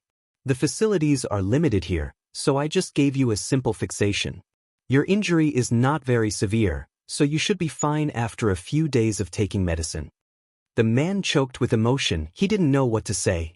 His voice husky, he said, "My benefactor, my name is Zhou Tianbao, and this is my son Zhou Fua. Once we get back on our feet, we will find a way to repay you." "Zhou Tianbao?" Ni Yang slightly raised her eyebrows. If she remembered correctly, the man who fathered Li Xiangxian's illegitimate child had the same name. Was it the same person? Chapter 415, Many Years of Red Moles. The show is really good to watch. Ni Yang continued, "May I ask, where is Fua's mother?" Hearing these words, Zhou Tianbao's expression darkened for a moment. Before he responded, "She's gone." Despite public claims that Fua's mother had died, Zhou Tianbao did not want to lie in front of Ni Yang. "Haven't you tried searching for her?" From this, Ni Yang could preliminarily ascertain that Fua's mother was Li Xianxian. Zhou Tianbao replied, "The reason we came all the way to Beijing was that we heard she was here." Ni Yang nodded and comforted, "I believe you will find Fua's mother." Zhou Tianbao sighed, "Now, I'm just a useless man confined to a bed. Even if we found her, what could we do?" Ni Yang smiled, "Rest assured your legs will get better." Upon hearing this, Zhou Tianbao's eyes lit up. "Really? Benefactor, can I really stand again?" "Yes." Ni Yang nodded confidently, "I am a doctor. I don't make baseless promises. Trust me, as long as you take your medicine on time, your legs could be better in 10 days, or at most, half a month." Possibly no one could comprehend what it feels like for someone who has been bedridden for a long time to hear these words. Tears streamed down Zhou Tianbao's face. Thank you," Ni Yang laughed. "Medicine is for the benefit of the people. Precision is paramount. It's a doctor's responsibility. Don't worry about it." "Benefactor, you really are a good person." Zhou Tianbao choked up, "Fua, You must kneel and thank our benefactor. Now that his resources were minimal, all he could do was ask Fua to kneel in gratitude. They would remember Ni Yang's kindness forever. As Fua moved to kneel, Ni Yang immediately stopped him. You don't have to do this. I would have helped regardless of who it was. As it was getting late, Ni Yang explained how Fua should prepare the medicine and what to pay attention to in his daily life, and then left their home. As Ni Yang was leaving, he gave Fua 100 yuan. Fua and Zhou Tianbao wanted to refuse because Ni Yang had already helped them so much. Not only did he treat him, buy them enough Chinese medicine and new bedding, but he also hired someone to bathe him, thoroughly cleaning their home. Since Zhou Tianbao had been paralyzed, he hadn't bathed. It may have just been his imagination, but after bathing he felt renewed. Ni Yang said, Fua's dad, you should accept it. After all, you're still bedridden, expenses are unavoidable. Though 100 yuan might not be much, it can resolve half a year's worth of living expenses. Once your legs are better and you are able to earn money, you can return it to me then. Only then did Zhou Tianbao allow Fua to accept it. With this 100 yuan, added to the hope of standing again, Zhou Tianbao felt more hopeful about the future. Zhou Tianbao instructed Fua, Fua, you must remember this benefactor's grace for life. Without him, you wouldn't have a father now. Your mother may have given birth to you, but she did not raise you for even one day. She doesn't deserve to be a mother. You could be unfilial to your mother, but you can't be an ungrateful wretch. Fua nodded wisely, I know, Dad. At the Western restaurant, Shengguan Dehui arrived 20 minutes ahead of the agreed time. After all, this was his first date with Lin Fang, and arriving early was a basic show of respect to the woman. Where on earth was the rationale for letting a woman wait for a man? Time ticked by and an hour passed, but Lin Fang was still not there. What was going on? Shengguan Dehui checked his watch, and a trace of impatience was visible in his eyes. Shengguan Dehui, a college professor as his side gig, despised people who couldn't be punctual. Because simple actions can reflect a person's character. Punctual people are meticulous, while those with poor time management are lax, self-centered, and inconsiderate of others. Just as Shengguan Dehui was about to leave the cafe, Lin Fang finally arrived late. She apologized, I'm really sorry. I was supposed to be early, but I ran into a complication on my way here and kept you waiting. In reality, Lin Fang had purposely arrived late, wanting to test the extent of Shengguan Dehui's regard for her. It seemed that Shengguan Dehui was indeed very fond of her. After all, she was a whole 40 minutes late. If it were someone else, they would have certainly left by now. Chapter 416. A long-term cinnabar mole. The drama is really good to watch. _2. Shengguan Dehui wasn't an unreasonable man. Understanding that accidents happen, he wouldn't be unyielding. What sort of accident is it? Is everyone okay? Lin Fang replied, everyone is fine. It's just delayed some time. I truly apologize. As long as everyone is fine. Shengguan Dehui handed the menu to Lin Fang. What do you fancy eating?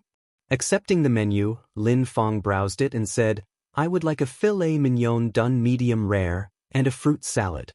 I will have the same as you, said Shengguan Dehui, who was not particular about Western food, as he preferred Chinese cuisine. Lin Fang, who had done ample homework before coming and even researched on Shengguan Dehui's hobbies, thus brought up something of his interest. I don't really have any specific hobbies during my free time. Besides taking care of my plants and feeding the birds, my major interest is rock climbing. A sparkle appeared in Shengguan Dehui's eyes as he laughed. I also enjoy rock climbing. Do you prefer indoor or outdoor climbing? The most crucial thing for two people to live together is to share common interests, compatible values, and ideally, same hobbies. Seeing Shengguan Dehui's reaction, Lin Fang knew her words didn't miss the mark. Both are fine for me. But outdoor climbing is more dangerous. I rarely go alone. Shengguan Dehui nodded. That's thoughtful of you. Outdoor climbing is indeed riskier. We could go together sometime. Sure, Lin Fang readily agreed, as long as you wouldn't mind me being a little clumsy. How could that be possible? Because of Lin Fang's clear attempt to concede and please, Their conversation was rather smooth and pleasant. Having paid the bill, Shangguan Dehui asked, "Do you mind if we pack this?" Shangguan Dehui was taken aback. Lin Fang explained, "We live in a place where there are many stray cats that no one wants. Seeing so much of the steak left untouched, it seems a terrible waste to just dispose of it." She was truly a kind person. Commending her inwardly, Shangguan Dehui immediately summoned the waiter to pack the leftovers. "Is this enough steak? If not, I can order another serving to be packed." Lin Fang said, "This is enough. If it's not, I can cook some rice back home, no need to order more. It's a bit of a waste to throw leftovers, food does not come easy, and we should all hold a profound respect for it." Hearing her words, Shangguan Dehui gave a more approving nod. It seemed that Lin Fang was way more virtuous and good-natured beyond his imagination. Her like was hard to come by, and to meet her was indeed his fortune. People of this era were generally more innocent. Marriages were rarely practiced after a relationship of a year or two. Most people got married after a few months of knowing each other. Shangguan Dehui believed that Lin Fang was his ideal partner. At his age, Shangguan Dehui had long given up faith in love. He simply wished to find a woman who could live with him, as long as he had a companion for the future days. The waiter handed the packed steaks to Shangguan Dehui. Accepting them, Shangguan Dehui thanked him. The two of them stepped out of the restaurant together. Shangguan Dehui then said, "Miss Lin, where do you live? I could drop you home." Lin Fang said, somewhat embarrassed, "Wouldn't that be too much trouble? Just a simple press on the accelerator, it won't be a bother." Lin Fang nodded in agreement. Shangguan Dehui's car was an imported model, fitted with genuine leather seats. As Lin Fang sat in the passenger seat, she suppressed her inner exhilaration while discreetly observing all aspects of the car. Upon her previous research, a car like this would cost over 300,000 yuan. With her current monthly salary of 33 yuan, it would probably take her entire life to save up to that amount. Rich people were indeed rich. A simple tool for transportation was a luxury beyond reach for ordinary households. Knowing that she was soon to marry Shangguan Dehui and enjoy all of this, Lin Fang again tried to control her excitement. Noticing that Lin Fang's face was growing a little red, Shangguan Dehui asked with concern, "Is the air in the car a bit stuffy? Shall I open the car window?" Lin Fang nodded, "It's kind of stuffy." Shangguan Dehui rolled down the car windows. The car drove along the highway and soon arrived at Lin Fang's home. As Lin Fang got out of the car, she said with restraint, "My house is quite messy, I better not ask you to come in." From this, Shangguan Dehui perceived her as a reserved and conservative person who cared much about her image. He gently nodded, "Then I'll be on my way." Chapter 417. Many Years of Red Moles. The show is really good to watch. _3. Drive slowly on the road and be careful. Lin Fang instructed. "I will." Shangguan Dehui nodded. After Shangguan Dehui left in his car, Lin Fang turned around and headed towards the apartment building. When she returned home, she could hear weak, desperate cries. "I'm so hungry, I want to eat. I need water too. I'm thirsty, I'm dying. Someone help." The old man had not eaten or drank all day, his lips were dry and cracked. How could he not be uncomfortable? Nevertheless, Lin Fang acted as if she hadn't heard any of the cries. She went straight to her room, lied down on her bed, and began to plan her lavish life of leisure. At the Shangguan's residence. As soon as Shangguan Dehui returned home, Mrs. Shangguan asked, "Dehui, how did your first date go today? How do you feel about the girl?" "She's someone I can live with." Shangguan Dehui answered. Old Mrs. Shangguan laughed. "So, you had a good impression of her?" Shangguan Dehui nodded. Hearing this, Mrs. Shangguan was very pleased. "Dehui, I'm relieved to see you letting go of the past and embracing new emotions." Yet, within Shangguan Dehui's heart, there was a deep, unforgettable mark. The person he couldn't forget wasn't the mother of Shangguan Su and Shangguan Shi, but a girl he had once met in the countryside when he was a young educated youth. This is what happened. One day, when Shangguan Dehui, then a young educated youth, was looking after a forest on the mountain, he accidentally fell into a trap set by hunters. A girl, around 16 or 17, who had been herding cattle, had saved him. To save him, the young girl accidentally hurt her ankle. Shangguan Dehui was smitten with the girl at first sight. However, in those conservative times, they parted without even knowing each other's names. After some time, Shangguan Dehui eventually learnt the young girl's name and address, but she was nowhere to be found. She had vanished. Some people said she got married, others said she moved homes. In an age where communication was not as advanced, they lost touch from there. Later on, Shangguan Dehui started searching for her everywhere. Any whispers or rumors, reliable or not, he would chase after them, only to face disappointment every time. Eventually, Shangguan Dehui returned to the city. Unable to resist his family's pressure, he was forced to marry Su Fun, the mother of Shangguan Su and Shangguan Shi. Shangguan Dehui was responsible. Once he decided to marry Su Fun, he was determined to fulfill his responsibilities as a husband. They lived a relatively loving life. Unfortunately, Su Fun passed away due to complications during childbirth after giving birth to their twins, a boy and a girl. Since then, Shangguan Dehui remained single. Now, after 20 years, Shangguan Dehui has long forgotten what the girl looked like, having only seen her once. All he remembered was that people in the village used to call her Daya. At present, Shangguan Dehui no longer harbored any hope of finding her. After all, so many years have passed, even if he found her, what would it change? Perhaps she's now the mother of several children. It's difficult to relive the past. Some people can only live in your heart. Thinking about the past, Shangguan Dehui's face was filled with sorrow. He turned around and went to his study on the 3rd floor, starting to practice calligraphy to calm himself. Ni Yen was riding her bicycle in the twilight of the setting sun. The breeze blew gently, stirring her long hair into a disheveled beauty. A black jeep slowly passed her by. The man in the driver's seat glanced at her. His usually calm eyes were suddenly agitated, as if a stone had been thrown into a still lake. Ripples instantly formed. It's her again. Ni Yen. Mo Baichuan slowly withdrew his gaze. Ni Yen always said she isn't interested in him. If that were truly the case, would she appear before him time and again? This woman, the mask she wears is too thick. Mo Baichuan's mouth curved into a mocking smile. He turned the steering wheel and drove towards Li Xiangxian's dormitory. It was about time to give Ni Yen a bit of a shock. Ni Yen is someone who needs a good shaking. Mo Baichuan's hand on the steering wheel tightened unconsciously, his knuckles turning white, veins bulging.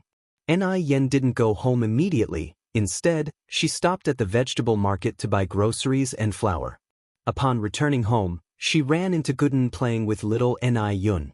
Little Ni Yun was growing more noticeably each day. Only 10 days ago, he was still toddling unsurely, but now he was walking sturdily. Chapter 418. Many Years of Red Moles. The show is really good to watch. _4. Little Ni Yun excitedly chased Gooden around the yard. Seeing Ni Yang come back, both big and small ran over to her. Sister Ni Yang. Sister. Little Ni Yun spread her arms wanting Ni Yang to hold her. Gooden sensibly said, Sister Ni Yang just got back from a bike ride and is tired. Little Yun, let me hold you, okay? Sure. Little Ni Yun nodded her head. Ni Yang chuckled as she pinched little Ni Yun's face. Little Yun, shall we say thank you to Brother Gooden? Duduo. 11-month-old little Ni Yun was still a bit indistinct with her words. It's brother. Ni Yang corrected. Duo. Little Ni Yun's serious face was too cute, making you want to squeeze her cheeks. Gooden laughed, saying, Sister Ni Yang, little Yun is so silly. Ni Yang pinched little Ni Yun's nose. I think she's pretty silly too. Little Ni Yun, not even knowing the meaning of silly, started giggling happily. Sister Ni Yang. A shout came from outside the door. Gooden's eyes lit up. It's Debeo. He grabbed little Ni Yun and ran out the door. Debeo. Gooden. The two brothers, separated by little Ni Yun, warmly embraced. Guobao is here. Ni Yang said as she came out of the door. Yang Guobao raised his face and corrected, Sister Ni Yang, How could you forget again? From now on you should call me Debeo. And Young laughed. Yes, yes, yes, Debeo, Debeo. You guys come in and sit, they'll get you something delicious to eat. Yang Guobao and Gooden followed Yang into the house. Yang went to her room, opened her cabinet to find all the candy and dried fruit were finished, leaving only a handful of damp sunflower seeds. No more food. She'd been too busy with other things these past few days and had forgotten to stock up on snacks. Yang went out to the yard and saw Yang Guobao and Gooden playing. An idea suddenly popped into her head. She asked, Debeo, Gooden, can you handle spicy food? We can. Yang Guobao and Gooden nodded. Yang went on, you two keep little Yun Yun occupied in the yard. I'm going to make something delicious that you've never tasted before. A delicious treat they've never tasted before. Upon hearing this, Yang Guobao and Gooden's eyes lit up. They involuntarily swallowed hard. Yang turned and went into the kitchen to work on it. First, she kneaded the flour into a dough and let it rise. Then she heated up a pot of rapeseed oil. When the oil was half hot, she added star anise, cassia bark, bay leaves, ginger, green onions, etc. and let it fry over low heat for about 10 minutes. Soon the air was filled with an enticing aroma. After 10 minutes, she added onions and cilantro and continued frying. 5 minutes later, she turned off the heat, covered the pot, and let it sit for another 5 minutes. Then she picked out all the spices, onions, and cilantro. Next, she drizzled the well-prepared fragrant oil on chili powder, added cumin powder, 13 spices, MSG, etc. and a bowl of spicy yet aromatic oil chili sauce was ready. After the chili oil was prepared, Yang began to roll the risen dough into a thin pancake shape, then cut it into strips with a knife, steamed them in a pot, then lightly fried the dough strips in the pan, finally soaking the strips in the chili oil for half an hour. After half an hour, a spicy and delicious serving of spicy strips was ready. The delicacy Yang made was spicy strips. Spicy strips were a snack that appeared in 1998 and completely swept the globe in 2000, with various brands competing to put it on the market. The Weilong spicy strips were the most famous, and could be considered as the original spicy strips brand. Tang Priest Meat was also a popular brand of spicy strips.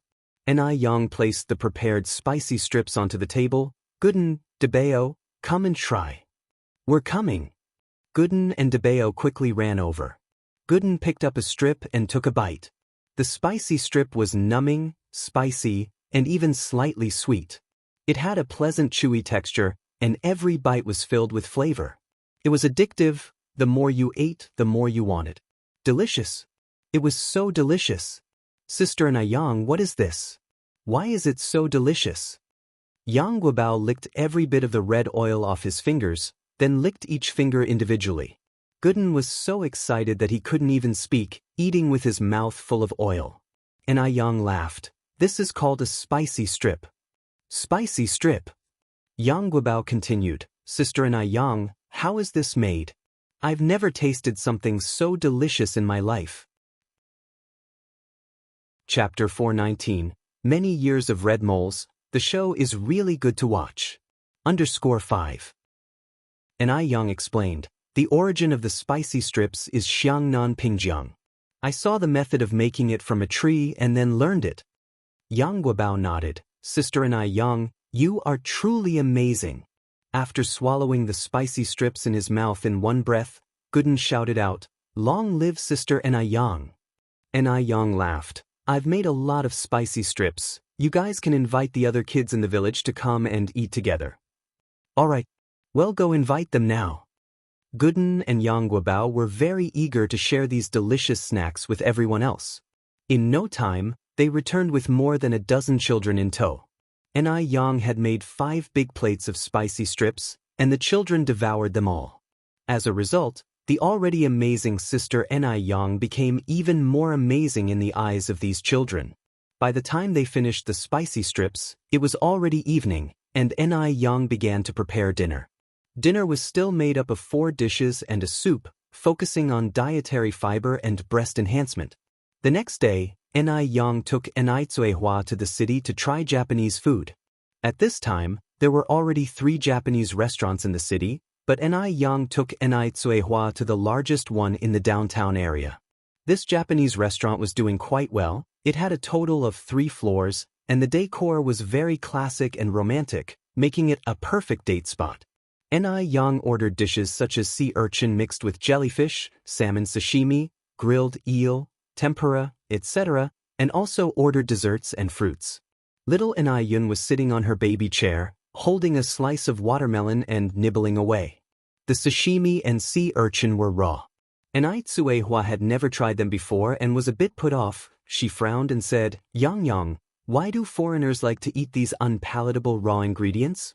Ni Yang laughed. The traditional culture in our country believes that food should be minimally processed and eaten as naturally as possible. The best flavor is found when food is closest to its natural state. Although salmon sashimi and sea urchin are raw, the grilled eel, assorted ramen, and tempura are all cooked. Try some. Ni Yang put a piece of grilled eel into Ni Quihua's bowl. Ni Tsuehua tasted it and commented, "This grilled fish is quite delicious."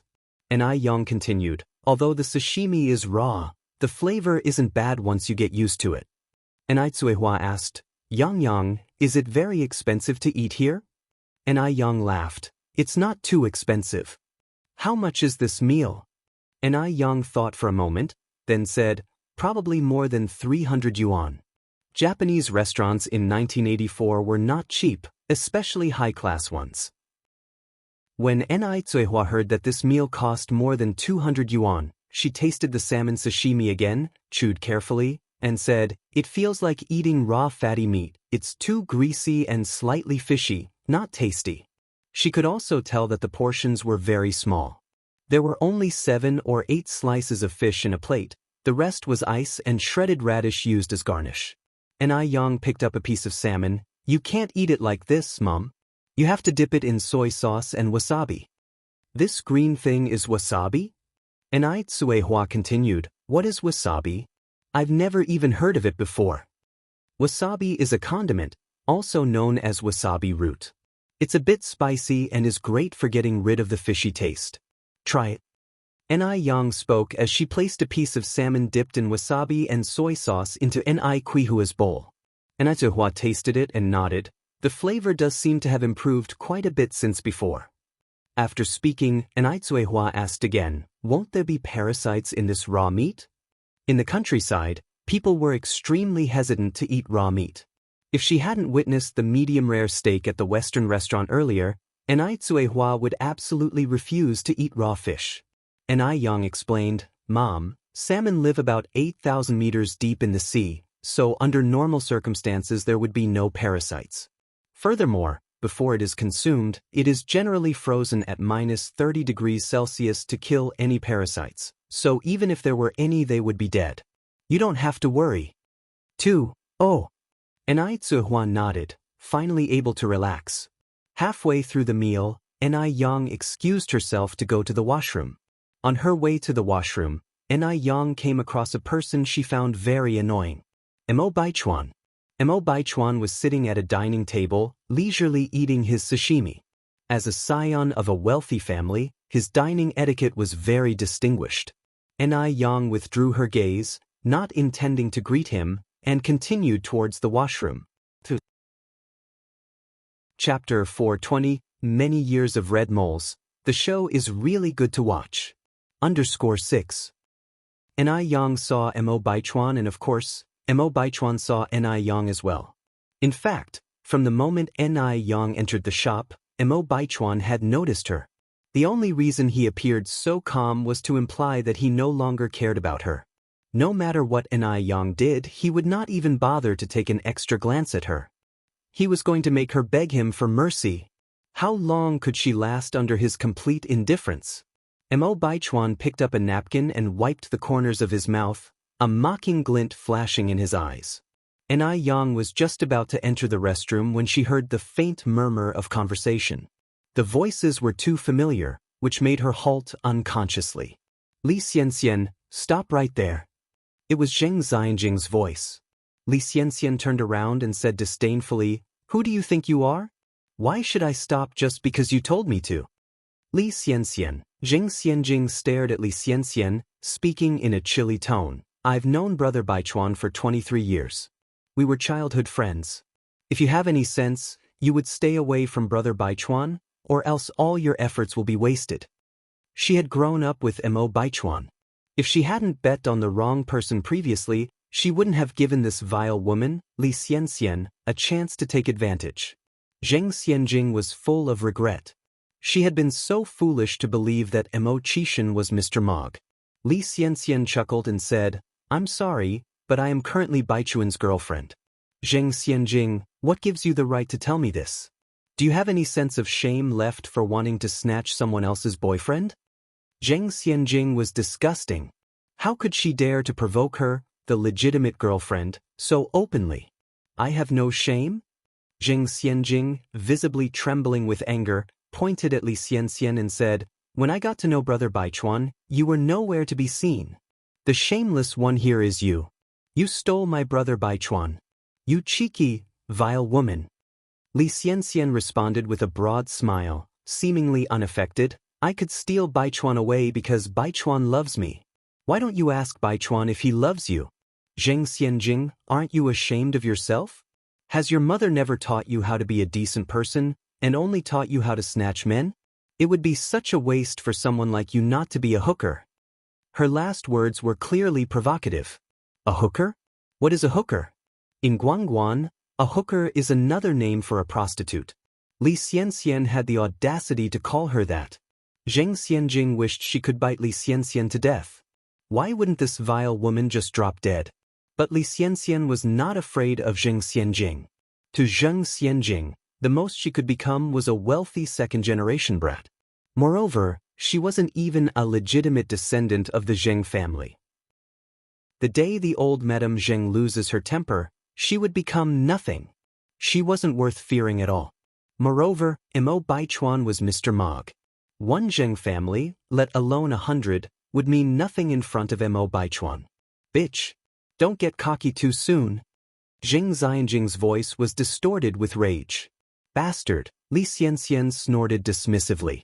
Rest assured, I'll definitely keep riding on my high horse. Bastard.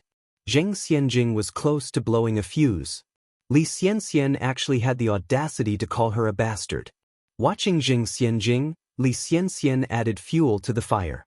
What are you staring at me for? Are you upset because I called you a bastard? If you're unhappy, why don't you come hit me? Right here? Li Xianxian pointed at her own face, closing in on Zheng Xianjing step by step. Zheng Xianjing genuinely didn't dare to hit her, because she knew Li Xianxian was purposely provoking her. Li Xianxian wanted Mo Baichuan to dislike her. She would never let this vile woman have her way. Just wait. The day would come when she would get her revenge. Zheng Xianjing clenched her fists, a malicious light lurking in the depths of her eyes. Li Xianxian continued tauntingly, Zheng Xianjing, your mother Zheng Lingling is nothing but an adopted daughter of the Zheng family. I really don't understand what you're feeling so superior about. As an adopted child, you should know your place. Otherwise, if you upset Madame Zheng one day, she may kick both you and your mother out, and then, you'd be absolutely nothing. Zheng Xianjing looked up at Li Xianxian and said, word by word, you cheap thing, remember what you said today. Li Xianxian chuckled, of course, I remember. You've just hit a wall and you can't fight back. I'm not scared in the slightest. Zheng Xianjing shot a fierce glance at Li Xianxian before striding out of the restroom, Li Xianxian hot on her heels. Once the pair had left, Ni Yang emerged from behind the bathroom door, a faint smile playing on her lips. She had to admit, the information she had gathered today was quite something. Before today, she had thought that Li Xianxian and Zheng Xianjing were two peas in a pod. Now, it turns out there's bad blood between them behind closed doors. And it's such an exciting confrontation that Ni Yang almost felt like applauding them. From the look of things, it seems like Zheng Xianjing had already lost the battle. So, she decided to give her a hand. A sly smile graced Ni Yang's lips. The plot was certainly getting more and more intriguing. She loved to see the dog-eat-dog world of others. Mo Baichuan was so vain and sentimental that if she personally got involved, he would surely think she was doing it for him. However, if Zheng Xianjing made a move, things would be completely different. That would simply be a win-win situation. When she came out of the restroom, Ni Yang passed by Mo Baichuan again. Mo Baichuan and Li Xianxian were sitting together. Across from them was Jing Xianjing. To Ni Yang's surprise, Li Xianxian and Jing Xianjing looked as if they hadn't had a fight, acting all sisterly towards each other. Seeing this, Ni Yang again felt the urge to applaud the two best actresses. How was it possible to act that well? Being so busy with their own drama, the two best actresses didn't notice Ni Yang. But Mo Baichuan glanced subtly in her direction. Seeing Ni Yang approaching, Mo Baichuan immediately picked up a piece of sashimi for Li Xianxian. Li Xianxian smiled and said, "Baichuan, Sister Xianjing is our guest. We should let her have this piece of sashimi. After all, it's the last piece left on the plate."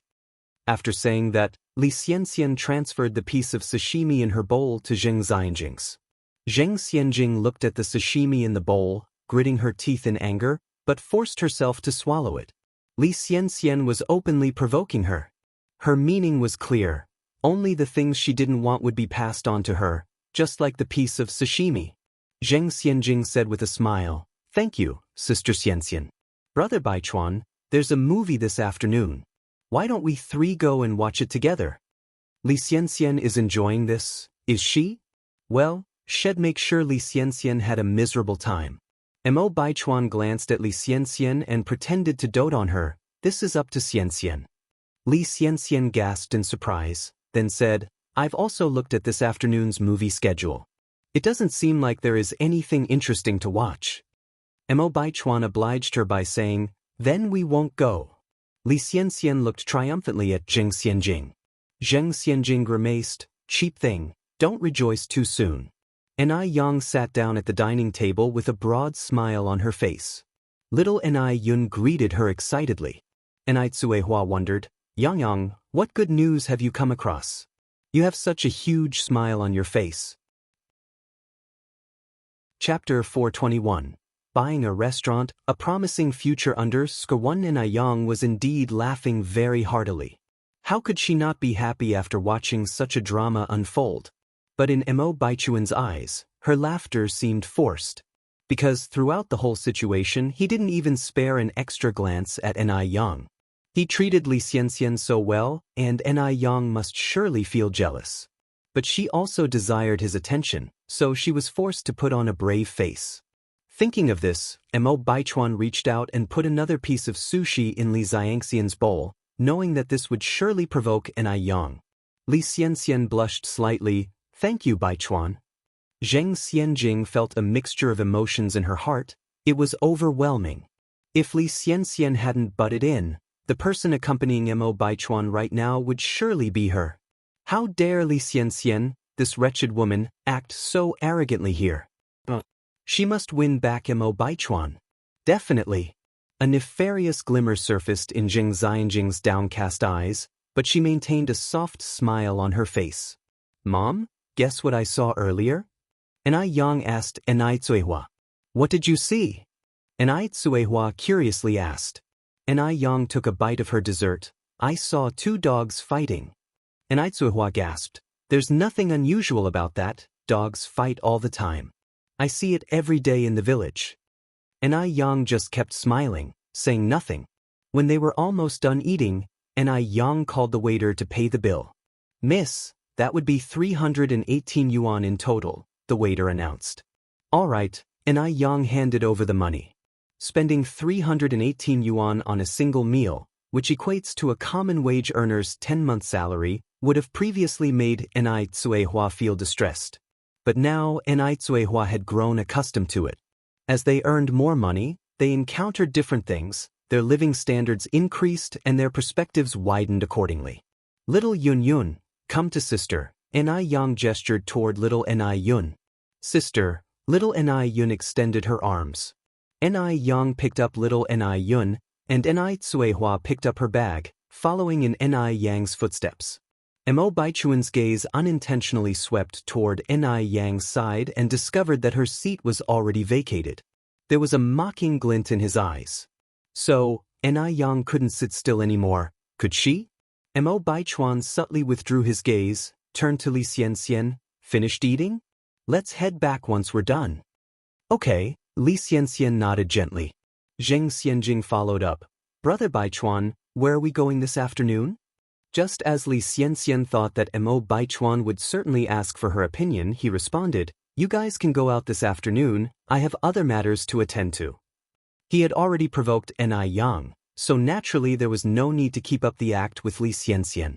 Li Xianxian was momentarily stunned, then wisely said, work is important, Baichuan, you go ahead. It seems that Mo Baichuan doesn't like Li Xianxian as much as she thought. Zheng Xianjing quickly seized the opportunity. Brother Baichuan, I also have things to do this afternoon, could you drop me off on your way? Sure, Mo Baichuan nodded. He and Zheng Xianjing grew up together. Their relationship was like siblings, so giving her a lift was completely normal. Thank you, Brother Baichuan. Zheng Xianjing stood up. Xianxian, we're leaving first. The word "we" sounded particularly irritating to Li Xianxian. How cunning of Zheng Xianjing. Li Xianxian replied with a smile, Baichuan, make sure to safely take Xianjing home. Mo Baichuan nodded in agreement. Zheng Xianjing gleefully clung to Mo Baichuan's arm. Brother Baichuan, let's go. Looking at their departing figures, a simmering rage flashed in Li Xianxian's eyes, as if she were about to burn Zheng Xianjing to ashes. It seems the plan needs to be accelerated. She must have a child to tether Mo Baichuan tightly to her. Ni Yang was out shopping with Ni Zihua, carrying little Ni Yun in her arms. As they passed by a handbag shop, Ni Yang suggested, Mom, let's go buy a bag. Ni Zihua was still using a bag made from scraps of fabric. I have a bag, we don't need to waste money, Ni Zihua refused. Ni Yang laughed and replied, let's buy one, it's not that expensive. We spend over 300 yuan on our meal, what's a bag compared to that? Ni Zihua hesitated for a moment before finally accompanying Ni Yang into the store. At that time, big brands like LV, Versace, Gucci, and Bulgari hadn't yet penetrated the domestic market, so all the bags sold in the store were locally produced, with 2 bags being the most popular. Conveniently hung on the handlebars of a bicycle, 2 bags were both stylish and practical. Chapter 422.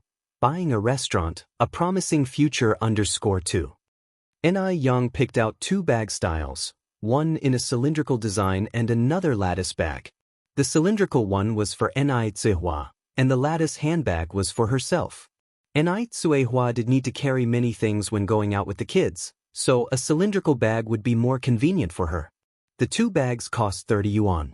After buying the bags, Ni Yang said, Mom, let's go buy a bicycle.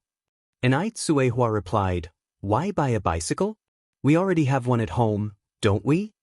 Ni Yang continued, the bicycle is for you to ride, Mom.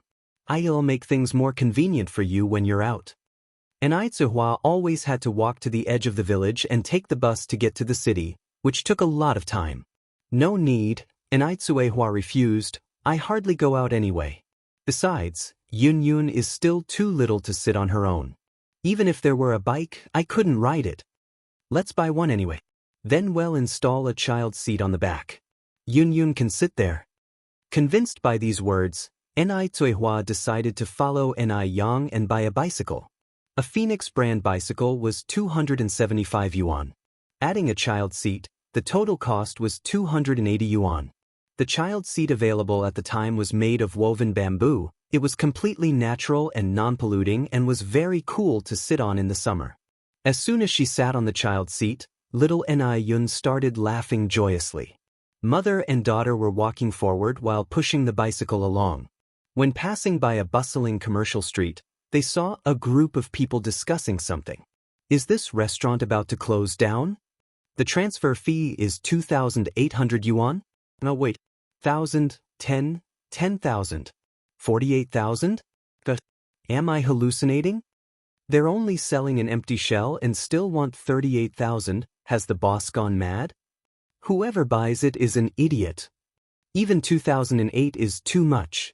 Ni Yang backtracked quietly when she heard these remarks, and looked at a red notice with black letters pasted on the wall. The gist of the notice was that the restaurant was facing closure due to poor management. Now, they wanted to transfer ownership. The transfer fee, together with the restaurant's property rights, was being offered for sale at 48,000 yuan. It was a 3-story small restaurant with over 1,500 square meters. 48,000 yuan was not expensive. Moreover, considering the location, it would not cost less than several hundred million yuan in the future. For a moment, Ni Yang was tempted. After all, she used to be in the catering industry in her previous life. Mom, what do you think about this restaurant? Ni Tsuehua shook her head. Not good, it's about to go bankrupt. Ni Yang smiled. Mom, when assessing a situation, we can't just look at the surface. There are many reasons why a restaurant might go bankrupt. It could be due to poor management, or it could be a problem with the taste of the food. I think the location here is good, and if it's well managed and the food tastes good, we don't have to worry about there being no business. Since it's a restaurant, the taste certainly plays a key role. As long as the taste is good and the service is up to standard, there should be no problem.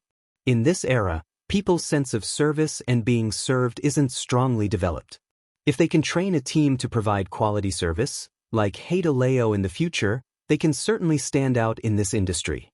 As a mother knows her daughter best, Ni Tsuehua quickly grasped Ni Yang's intentions. Yang, you're not thinking of buying this restaurant, are you? Yes, Ni Yang nodded. Ni Tsuehua said, that's 480,000. It's a lot more than just a few hundred or a few thousand. Yang, think it through. Ni Yang replied, Mom, I've thought it through. I want to buy it. If she bought the restaurant, even if she didn't run it, she wouldn't lose anything just leaving it as it was. On the contrary, she would make a fortune. Of course, Ni Yang wanted to buy it. What's more, Ni Yang was confident she could turn the business around. This way, she could make money and see her asset appreciate. It was like hitting 2 birds with 1 stone. 480,000 was a large sum for Ni Tsuehua. She expressed some concern and said, Yang, do we really have that much money? Even though she knew the milk tea shop, noodle restaurant, and skincare shop were all very profitable and making good money, Ni Tsuehua had not actually worked out the figures. She did not know just how much money Ni Yang had. Ni Yang patted Ni Tsuehua's hand. You don't need to worry about the money. Ni Tsuehua continued, Yang, the restaurant owner couldn't even make a profit before going bankrupt. Are you sure you will succeed if you take over? This is 480,000, not 48 or 4,800. Yang, our noodle restaurant, milk tea shop, and skincare shop have done very well. Maybe we should not bother with anything else? As the old saying goes, don't fuss over trifles, and you won't end up poor. We should live a steady life. We have enough money, we just need to have enough to spend. I'm content with the life we have. Chapter 423, Buying a Restaurant, A Promising Future _3.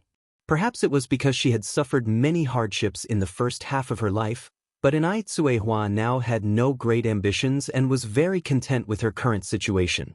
Mom, said Ni Yen, a life without dreams is a life without purpose. I may be a commoner without grand dreams, but I just want to become a female tycoon and prove to the world that there's no difference between men and women. As long as one is willing to work hard, a girl can also make a name for herself. Ni Tsuehua herself had lived a painful early life due to a cultural bias preferring boys over girls, so every time Ni Yen made such a declaration, she felt a deep resonance. Girls are no different than boys, they are not handicapped or deficient in any way. Why should they receive unequal treatment? Ni Tsuehua continued, I understand the principle you're talking about, but 480,000 yuan is no small sum. I hope you'll consider carefully. Ni Yen nodded her head. Don't worry, Mom. I never take on anything if I'm not confident about it. And I never do loss-making businesses. All right. Ni Tsuehua continued, you go and have a good talk with them, then. I'll take Yun and go check on our noodle restaurant. Ni Yen was going in to discuss business. Having her child with her might be somewhat distracting, and Ni Tsuehua was not a woman without sense. Ni Yen nodded slightly. I'll come to the noodle restaurant as soon as I'm done here. Ni Tsuehua mounted her bike and left with little Ni Yun. Instead of going straight into the restaurant, Ni Yen hailed a taxi. Sir, could you take me to the agricultural bank? At this point in time, taxis were a luxury, used only by a minority of people. Even Benz cars with 3 rows of seats were used as taxis. By the early 1990s, it was the heyday of cars with vanity plates and economy models. All right. The cab driver was a very talkative man. Young lady, you don't look like you're from around here. And Yen nodded slightly. I'm from Haicheng. Haicheng is more than 1,000 kilometers from Beijing, isn't it? And Yen said, about 1,200 kilometers or so. I've been to Haicheng before. Everything is good, but the preference for sons over daughters is too severe. The driver continued. Which part of Haicheng are you from? Dam Village. And Yen answered truthfully. Oh. The driver nodded. A strange look flashed in his eyes, and he fell silent. In a short time, they arrived at the entrance of the agricultural bank. In order not to worry about finding a taxi later, Yen looked at the plate on the dashboard and said, Mr. Su, would you mind waiting here for me? I'll be back shortly. I'm willing to pay extra. If she was willing to pay extra, what reason did he have to refuse? Mr. Su nodded. Sure, I'll wait for you here. Thank you, Mr. Su. Yen pulled out a yuan and handed it to him. She entered the bank and requested a check from the teller. Though checks didn't become universally accepted until 2006, in Beijing in the 1980s, people could already issue checks with unlimited amounts. These checks, however, could only be used within Beijing and not elsewhere. When she exited, Mr. Su was still waiting at the door. Yen opened the car door and got inside. Mr. Su asked, Young lady, where would you like to go now? Yen answered, Back to the place we just came from. All right, Mr. Su said as he started the engine and started to engage her in casual conversation. You're quite attractive, young lady. Do you have a boyfriend? If not, I could introduce you to someone. Yen replied politely, Thank you for the offer, but I already have a boyfriend. Oh, that's a shame. The young man I was going to suggest to you, his family is quite well off. By the way, do you have any sisters at home? I have one younger sister who's 11 months old. Just one sister? Mr. Su asked. Yen nodded, not saying much. Mr. Su glanced at Yen through the rearview mirror, a look of surprise flashing across his eyes. He didn't say anything else. Shortly, the car arrived at the entrance of the restaurant. Yen stepped out of the car and entered the restaurant.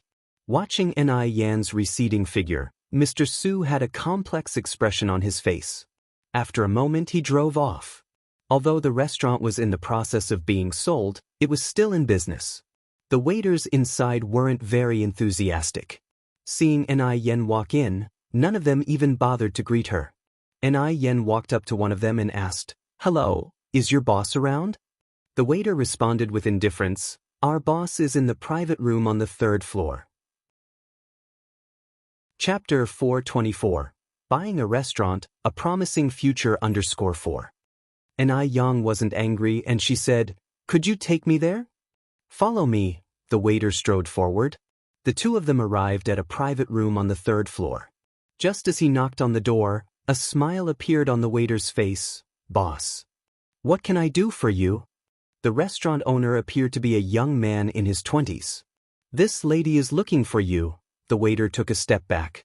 Hello, Yang spoke softly.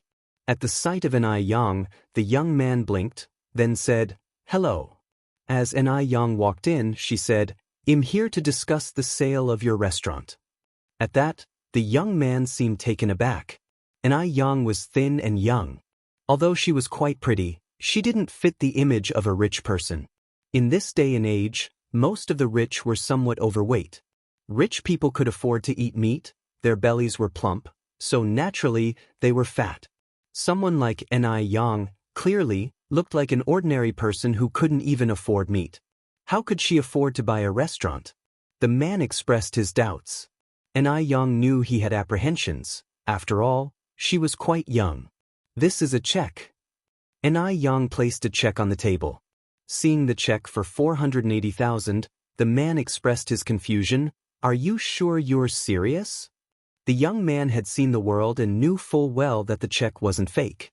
Yang smiled calmly. Does it look like I'm joking? Even though she was smiling, There was not a shred of joking in her words. She didn't act like a 17-year-old girl, but more like someone who had faced trials and tribulations. The young man sobered up, stood up and pulled out a chair. "Please have a seat." "Thank you."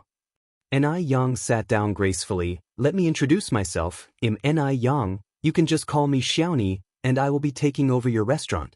The young man said, "Nice to meet you, Miss Ni. My name is Chen Jitsong."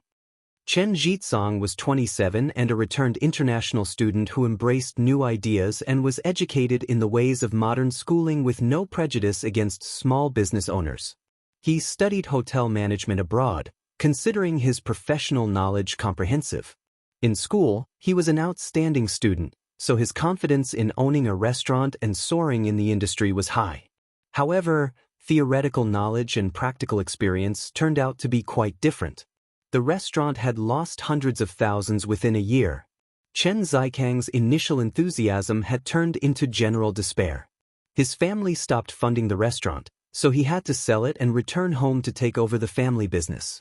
Ni Yang went straight to the point. "Mr. Chen, if there aren't any issues, we can sign the contract and settle formalities now." Chen Jitsong seemed slightly nervous. "Does your family know about this?" The restaurant had continuously been in losses. He didn't want to deceive a minor. Ni Yang said with a smile, "Don't worry, Mr. Chen. I'm of age. The contracts I sign are legally binding. If you're worried about the check, I can go to the bank with you for verification." Chen Jitsong continued, "Do you know that my restaurant has been in the red the whole time?" Ni Yang responded coolly, "I know." Chen Jitsong was somewhat surprised. "You know and you're still willing to buy it?" Ni Yang wasn't the first person who wanted to buy the restaurant. Before her, there had been at least 20 other people. But the first thing they did was slash the asking price. The 480,000 priced restaurant was immediately brought down to just over 100,000. However, Ni Yang didn't seem to have any intention of negotiation. This was strange. Ni Yang was blunt. "I'm confident I can make it popular." Chen Jitsong laughed. "I was just as ambitious when I started." After that, he posted a lease transfer notice. It was a sad recollection. Having had such a failed venture, Chen Jitsong had no desire to start over. He was better off inheriting the family business. Ni Yang asked instead, "So, Mr. Chen, are you not willing to sell now?" "No, it's not that," Chen Jitsong continued. "I just think you're rather strange. By the way, which family from Beijing do you belong to? How come I've never seen you before?" Seeing Ni Yang's indifference towards the 480,000, Chen Jitsong subconsciously thought she was from a well-off family. Chapter 425. Buying a Restaurant, A Promising Future _5. It was odd that Chen Jihao, who had met nearly all the socialites in Beijing the day he returned to the country, had never encountered Ni Yang. Ni Yang was so attractive. If he had met her, it would be impossible to forget. Ni Yang said, "I'm not from your circle." Upon hearing this, Chen Jitsong said with a surprised face, "Then how come you're so wealthy?" Ni Yang gave a faint smile. "Mr. Chen, do you still want to sell your restaurant?" Chen Jitsong, realizing his rudeness, hurriedly said, Sell, let me grab the contract. And then we can go to the Bureau of Industry and Commerce together." Ni Yang nodded. Chen Jitsong took the contract and pushed it towards Ni Yang. Ni Yang picked up the contract, without rushing to sign, but read swiftly as the turning pages rustled in the air. She was reading so quickly that Chen Jitsong thought she was just posing. Just like some young girls who like to pretend they understand when they don't, acting like they are mature. "Isn't something off here?" Ni Yang set down the contract, pointing to a clause. "What's the problem?" Chen Jitsong asked. Ni Yang continued, "It should specify here that the restaurant is not just being leased, it's being sold along with its property rights. Otherwise, this could easily lead to disputes later." "Let me see." Hearing this, Chen Jitsong also took the contract and started to read it carefully. After a moment, he nodded and said, "I apologize, Miss Annette. This is indeed an issue. I'll contact the lawyer to make adjustments." After the lawyer drafted the contract, Chen Jitsong also took a look, but he didn't notice the problem. He didn't expect that Ni Yang would spot the issue immediately. This girl was not to be underestimated. Chen Jitsong was secretly surprised. Ni Yang picked up her pen and marked the problematic area. She then said, "Don't rush to amend it, let me read it again." "Okay." Chen Jitsong looked at Ni Yang again, his eyes filled with a hint of admiration. When she was reading the contract, her eyebrows frowned in concentration, her lips pressed together, her appearance was extremely attractive. No wonder they say that people are most attractive when they are serious. Chen Jitsong had seen many beautiful women at home and abroad, but he had never encountered someone like Ni Yang. Her beauty was beyond words, yet it was breathtaking. During the process of reviewing the contract, Ni Yang pointed out a few more issues. The issues seemed small, but upon careful inspection, they were quite troublesome. Suppressing the shock in his heart, Chen Jitsong said, "We won't have time to sign the contract today. I will have the lawyer revise these issues when I go back. Let's plan to meet tomorrow afternoon." "Okay." Ni Yang nodded. "See you tomorrow afternoon." "Would Miss and I like to take a tour of the restaurant?" Chen Jitsong asked. Ni Yang smiled subtly. "I'd be delighted." "This way, please." Chen Jitsong led the way. Following Chen Jitsong from the restaurant's kitchen to the front hall, Ni Yang roughly understood why Chen Jitsong was losing money. It was because Chen Jitsong failed to bring out the special features of the restaurant and his management was too by the book. The chefs he hired were all experts in making local Beijing cuisine. Beijing dwellers were tired of local dishes, and with the staff lacking service skills, business wouldn't be great. After a tour of the restaurant with Chen Jitsong, Ni Yang said her goodbyes. Chen Jitsong walked Ni Yang to the door. "Miss Ni, let's meet again tomorrow afternoon." "Okay." Ni Yang nodded. "Goodbye, Mr. Chen." "Goodbye." Watching Ni Yang's retreating figure, Chen Jitsong felt an unease in his long-settled heart, as if it had been hit by a lost deer. He hadn't felt this impulsive for many years. He suddenly felt thankful for his decision to return from studying abroad and to open a restaurant. Had he not opened a restaurant, he wouldn't have made a loss, and consequently he wouldn't have met Ni Yang. Upon arriving at the noodle restaurant, Ni Tsuehua asked, "Yang, how did your business negotiation go?" Ni Yang replied, "It's essentially settled.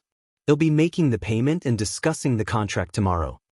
Ni Tsuehua nodded. "Now that you've made a decision, I won't say much. As long as you know what you're doing." Ni Yang slipped her arm through Ni Tsuehua's. "Mom, don't worry. I will make sure our lives get better." In the evening, Ni Yang and Ni Tsuehua cycled back to Jinghua village. The first thing Ni Yang did when she got home was to feed the myna with bugs. Chapter 426, Buying a Restaurant, A Promising Future _6. The little guy hadn't eaten anything all day, so when he saw Ni Yang coming, he couldn't help but open his mouth eagerly. Duo. Ni Yang fed it while calling the little guy's name. After feeding nearly 10 worms, the little one couldn't eat anymore, so it just kept its pair of glossy and round little eyes fixated on Ni Yang. Believing that good education starts from young, Ni Yang began to repetitively greet the little one by saying, "Ni how." Not sure whether the little bird understood or not, it clacked its beak after a while, then tucked its head under its wings. Yang. Ni Tsuehua's voice came from the kitchen. "Coming." Ni Yang stroked the little bird's sparse feathers, and then went for the kitchen. Yang, how do you make those spicy strips? Can you teach me?" "Of course." Ni Yang nodded and began to teach her step by step. Making spicy strips isn't actually difficult. The most important things are mastering the oil chilies and timing for dough raising. Ni Tsuehua is intelligent. She could already replicate the process after one teaching. The following day, around 1 in the afternoon, Ni Yang arrived at the restaurant as promised. Chen Jitsong had been waiting for quite some time. When he saw Ni Yang coming, his eyes lit up. "Miss Ni." "Mr. Chen." Ni Yang nodded slightly in greeting. Chen Jitsong presented a contract to Ni Yang. After Ni Yang reviewed it and confirmed that there were no issues, she signed it. "Miss Ni, your penmanship is quite good." Chen Jitsong praised genuinely. "Thank you."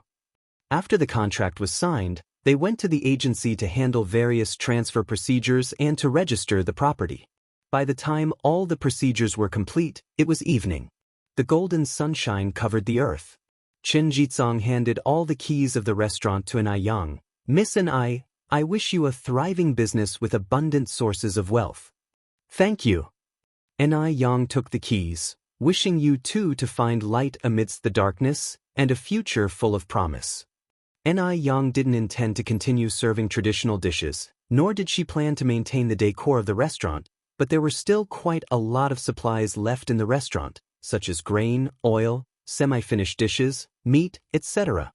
Chen Jizong, having done business for the first time without any experience, had about 10,000 yuan's worth of supplies in stock. It would be a waste just to leave them sitting there, and they wouldn't be eaten up in a short time, so An Yang decided to give them away. She decided to give them to the homeless and impoverished families. There were 50-plus waiters and 20 chefs still living in the restaurant. An Yang paid everyone 2 yuan per day, asking for their help in distributing these items. There is a road in Beijing called Walt Road. The road is home to homeless people and impoverished families. Few lived on this road. An Yang led everyone to Walt Road, going door to door handing out food. The standard for each house was 10 kilograms of rice, 1 jar of oil, 2 kilograms of pork, and some vegetables plus semi-finished vegetables. In those days, people seldom had meat. When they received these supplies, everyone was extremely excited. It was no different from manna from heaven. Thank you, kind people. Thank you, good people. In particular, there was an old woman who hadn't had meat for years. She tearfully accompanied An Yang a long way, her eyes filled with tears. Those who never personally experienced that time would never understand the feeling of not having tasted the flavor of meat for years. Upon leaving the old woman's home, An Yang brought more supplies to Fua's yard. Just as she walked into the yard, she saw a group of children surrounding and beating Fua. They were all children around 7 or 8 years old. Some were even just 3 or 4 years old. But the words coming out of their mouths were simply unbearable to hear, especially disgusting. Even An Yang had never heard some of them before. They were probably cursing at Fua as a bastard without a mother. An Yang frowned slightly, raising her voice. Who is bullying our Fua? Hearing this, all the children turned towards An Yang. In that moment, Fua seemed to see the sun, his eyes filled with light. Sister.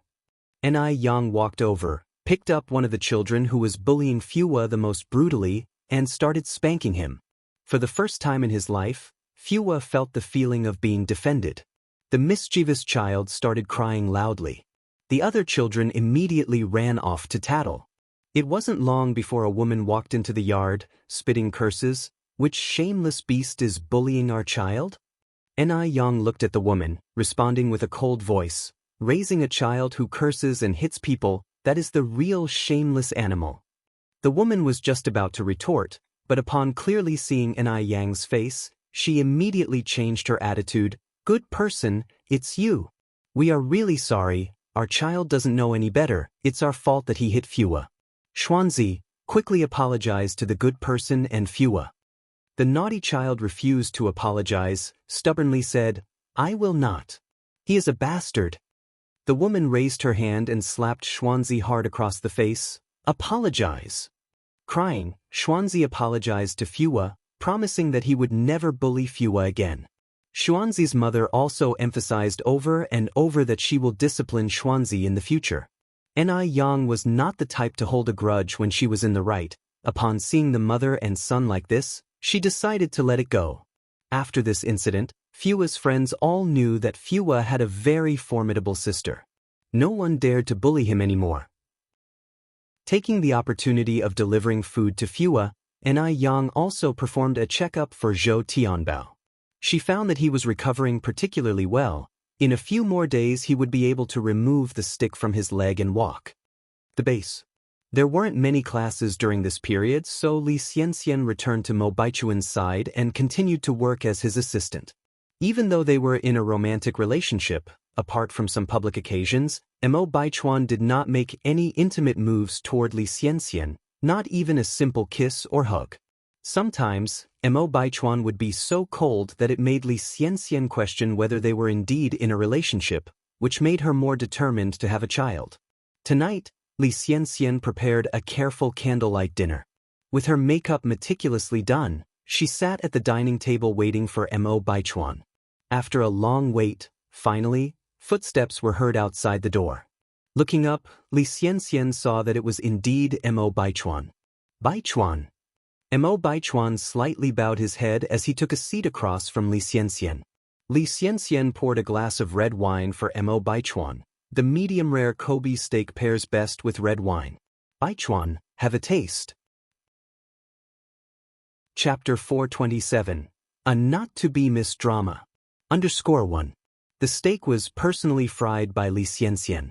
To be able to cook a master-level crispy tender steak, she had intentionally attended a culinary course in our country for over a month. The red wine was personally purchased by Li Xianxian. It had been decanted previously. You could smell the fruity taste of grapes even before it reaches your throat. It was top-notch red wine from F country. Mo Baichuan picked up his glass and took a small sip. The taste is good. It just felt a bit bitter. He didn't recall ever having this slightly bitter feeling before drinking red wine. Could there be something wrong with his taste buds? Mo Baichuan took another sip and savored it carefully. This time, he didn't get the slight bitter feeling again. Only the robust and mellow flavor that had missed was left. It must have been an illusion. Li Xianxian stole a glance at Mo Baichuan from the corner of her eye, a crafty smile hooking up at the corner of her mouth. Try the steak again. Li Xianxian stood up and switched the cut steak in front of her with Mo Baichuan's. No need. Mo Baichuan held down his plate, his tone indifferent. I can do it myself. All right. Li Xianxian sat down without feeling awkward and started to smile. Mo Baichuan was cutting the steak with his eyes down, his posture graceful. After all, he was a young master born into a wealthy family. This kind of demeanor that emanated from his bones was something ordinary people could never imitate without making a fool of themselves. Li Xianxian simply looked at him, the deep infatuation in her eyes impossible to conceal. Just thinking about how this excellent man would soon completely belong to her made Li Xianxian unable to contain her excitement once again. Baichuan, Li Xianxian took a sip of red wine and asked hesitantly, have you told your parents about us? What are you referring to? Mo Baichuan bit into the steak, savoring it carefully. From Mo Baichuan's reaction, Li Xianxian could tell that he didn't really care about this matter. A feeling of unwillingness flashed in Li Xianxian's eyes. Just what was she in Mo Baichuan's heart? In order to reach his heart, to stand beside him, she had transformed from a naive country girl who knew nothing into someone who could please the sophisticated ladies of Beijing. No one knew how much effort she had put into this. And what about Mo Baichuan? Mo Baichuan didn't even bother to inform his parents about this important matter. The more Li Xianxian thought about it, the more aggrieved she felt. Her heart was filled with an indescribable sadness, yet she managed to conceal it well, feigning shyness as she said, I mean, our relationship. At first, Mo Baichuan was a bit taken aback, then he said, when the time is right, I will naturally tell them. Li Xianxian nodded, then said hesitantly, Baichuan, I feel like your parents don't really like me. While cutting the steak, Mo Baichuan said, my parents are very easygoing, you're overthinking. Li Xianxian didn't respond. She just poured another glass of wine for Mo Baichuan. Meanwhile, at the Jing family's residence, the assistant was reporting Li Xianxian's whereabouts in the past few days to Zheng Xianjing. About a week ago, Li Xianxian ran around 10 pharmacies, all just to buy a specific secret potion. What kind of secret potion? Zheng Xianjing looked up at the assistant.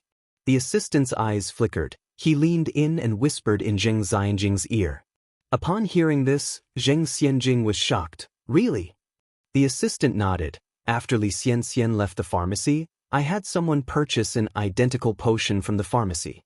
Here it is. The assistant took out a small green bottle from his pocket. Written on the bottle were the words, Spring Breeze Palace. You're sure it's that potion? Zheng Xianjing squinted her eyes. This Li Xianxian really had wild ambitions, to think she dared to buy even this kind of potion. Fortunately, She was prepared and had someone following Li Xianxian. Yes, the assistant nodded. I have already had a doctor authenticate it. What is Li Xianxian doing now? Zheng Xianjing asked next. The assistant continued. Tonight, Li Xianxian invited Mr. Mo for a dinner. What? Zheng Xianjing abruptly stood up from her chair. How could you tell something so important only now? You incompetent! She bought that kind of potion in one breath and invited Mo Baichuan for dinner in the other. Even a fool would know Li Xianxian was up to no good. She was utterly shameless. Enraged, Zheng Xianjing stormed out, fearing that every second wasted, Li Xianxian and Mo Baichuan would become a fait accompli. After a few steps, Zheng Xianjing broke her stride. Where are they having dinner? The assistant responded, at Li Xianxian's residence. The moment the assistant's words echoed, Zheng Xianjing had already disappeared from sight. Chapter 428. A not-to-be-missed drama. _2. She was too eager. She was dying to expose Li Xianxian's ugly facade to Mo Baichuan, and finally, she was given this chance to pay back for the insults Li Xianxian has thrown at her in the Japanese restaurant the other day. Zheng Xianjing was now both anxious and delighted. On the way down the stairs, she wasn't paying attention and bumped into a person. The ghost. Jing Suyu made a scared gesture and ran upstairs, not daring to look back. If it were usual, Zheng Xianjing would definitely have taken this opportunity to teach Jing Suyu a lesson in private. But today, she had no time to deal with a lunatic. Zheng Xianjing didn't even have time to call her driver. She quickly grabbed her car keys and left. She drove recklessly, eventually arriving at Li Xianxian's residence in the base. The base had tight security, but Zheng Xianjing's face was her pass. After all, she grew up with Mo Baichuan, so she had been to the base hundreds, if not thousands, of times. Zheng Xianjing parked her car under Li Xianxian's apartment building, then climbed up to the second floor. The door was not locked from the inside, so Zheng Xianjing opened it in one push. The two inside having a drink were startled by this sudden interruption. Mo Baichuan was fairly calm, while Li Xianxian became so spooked that she turned pale and her voice was trembling. Sister Xianjing is here. What are you afraid of now that I'm here? Nothing is more frightening than having a guilty conscience. Li Xianxian was reacting way too strangely, making Zheng Xianjing even more convinced that something had been added to the wine. I'm not afraid. Li Xianxian forced a grin, put down her wine glass. Sister Xianjing, please have a seat. I didn't know you were coming, so I didn't prepare a set of tableware for you. I hope you don't mind. Zheng Xianjing didn't accommodate her at all. She walked up to the table, picked up Mo Baichuan's wine glass, and took a sniff. Brother Baichuan, you can't drink this. Sister Xianjing, this wine is a pale purple from F country. Why can't I drink it? Li Xianxian had calmed down a lot now and stood up to retrieve the wine glass from Zheng Xianjing, but was skillfully avoided. Mo Baichuan looked at the two in confusion. Zheng Xianjing sneered, Li Xianxian, stop acting innocent. Do you not know what you've done wrong? Li Xianxian shook her head helplessly. Sister Xianjing, what on earth are you talking about? I don't understand. Zheng Xianjing looked at Li Xianxian with a mocking face. Li Xianxian, can you stop pretending to be innocent? Sooner or later, your deeds will be exposed. Stop acting. Li Xianxian turned pale and was so frightened that she even started tearing up. Sister Xianjing, if you have anything to say, just say it directly. I really don't understand how I offended you. Why are you targeting me every time? If I really did something wrong, I'm willing to apologize to you. I'm sorry, Sister Xianjing, I was wrong. At her words, Mo Baichuan turned to look at Zheng Xianjing, studying her more closely. From the moment she entered the room, Zheng Xianjing was accusatory, while Li Xianxian remained weak and understanding. Even though Zheng Xianjing's accusations had become very harsh, Li Xianxian chose to swallow her pride and apologize to Zheng Xianjing. Could an ordinary person have this kind of magnanimity? Perhaps Li Xianxian was really a rare good girl, and he shouldn't have started dating her just to stir up jealousy in Ni Young. That would be using her. With this thought, Mo Baichuan was filled with guilt. It was he who had wronged Li Xianxian. Xianjing, you've gone too far. Mo Baichuan frowned slightly. Li Xianxian managed to hide a smile.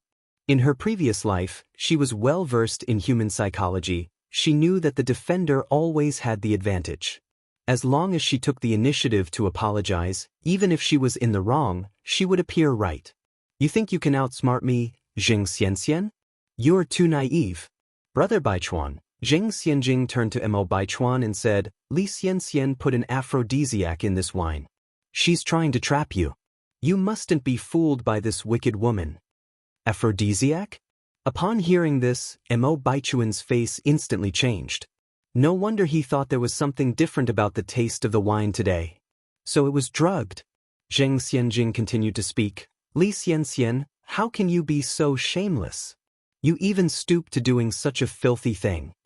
I really didn't. Li Xianxian immediately burst into tears, her voice choked. She didn't know what to say anymore. She just kept clutching Mo Baichuan's sleeve. Chapter 429. A not-to-be-missed drama. _3. Mo Baichuan, with a cold face, said, Li Xianxian, you've really disappointed me. Baichuan, you've misunderstood me. I didn't use that kind of drug. Li Xianxian cried, her tears streaking through her makeup. It broke Mo Baichuan's heart to see her like this.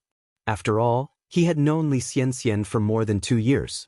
She had always been good to him, and even published a book this year. Would Li Xianxian ever do something like drugging someone? Whether or not you've used the drug, wouldn't going to the doctor's office confirm it. Li Xianxian, are you willing to go? Zheng Xianjing demanded fiercely. Baichuan, don't you trust me? Li Xianxian looked up at Mo Baichuan, her almond-shaped eyes red and swollen.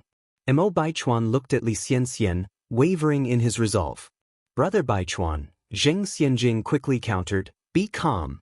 Don't be fooled by this woman. By the way, Brother Baichuan, did you drink the wine? If you did drink, there's no way you wouldn't react. Mo Baichuan hadn't realized until Zheng Xianjing mentioned it, but he began to feel a heat rising from his lower abdomen. Mo Baichuan grabbed Li Xianxian's arm, come with me to the doctor's office. Zheng Xianjing held the wine glass, her eyes gleaming with malicious pleasure. I didn't use that kind of drug. Li Xianxian cried out indignantly, exclaiming, I won't go. Zheng Xianjing scoffed, the innocent are always without fear. If you're innocent, why are you afraid to go? Baichuan, I haven't. I really haven't.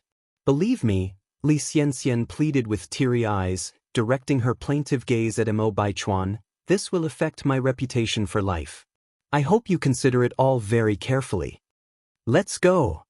Mo Baichuan had completely lost trust in Li Xianxian, as his feeling of warmth had only gotten stronger. It was strange, he even felt like he was breaking into a sweat. Mo Baichuan pulled Li Xianxian all the way to the doctor's office while Zheng Xianjing followed grinning triumphantly. The doctor in the office was a high school classmate of Mo Baichuan's, named Yin Xiaocheng. Mo Baichuan took the wine glass from Zheng Xianjing and handed it to Yin Xiaocheng. Help me verify if there's anything wrong with this wine. Without asking any further questions, Yin Xiaocheng accepted the glass and retired into the lab. Wait for me for 10 minutes. Li Xianxian watched as the lab door shut, her face a complex mix of emotions.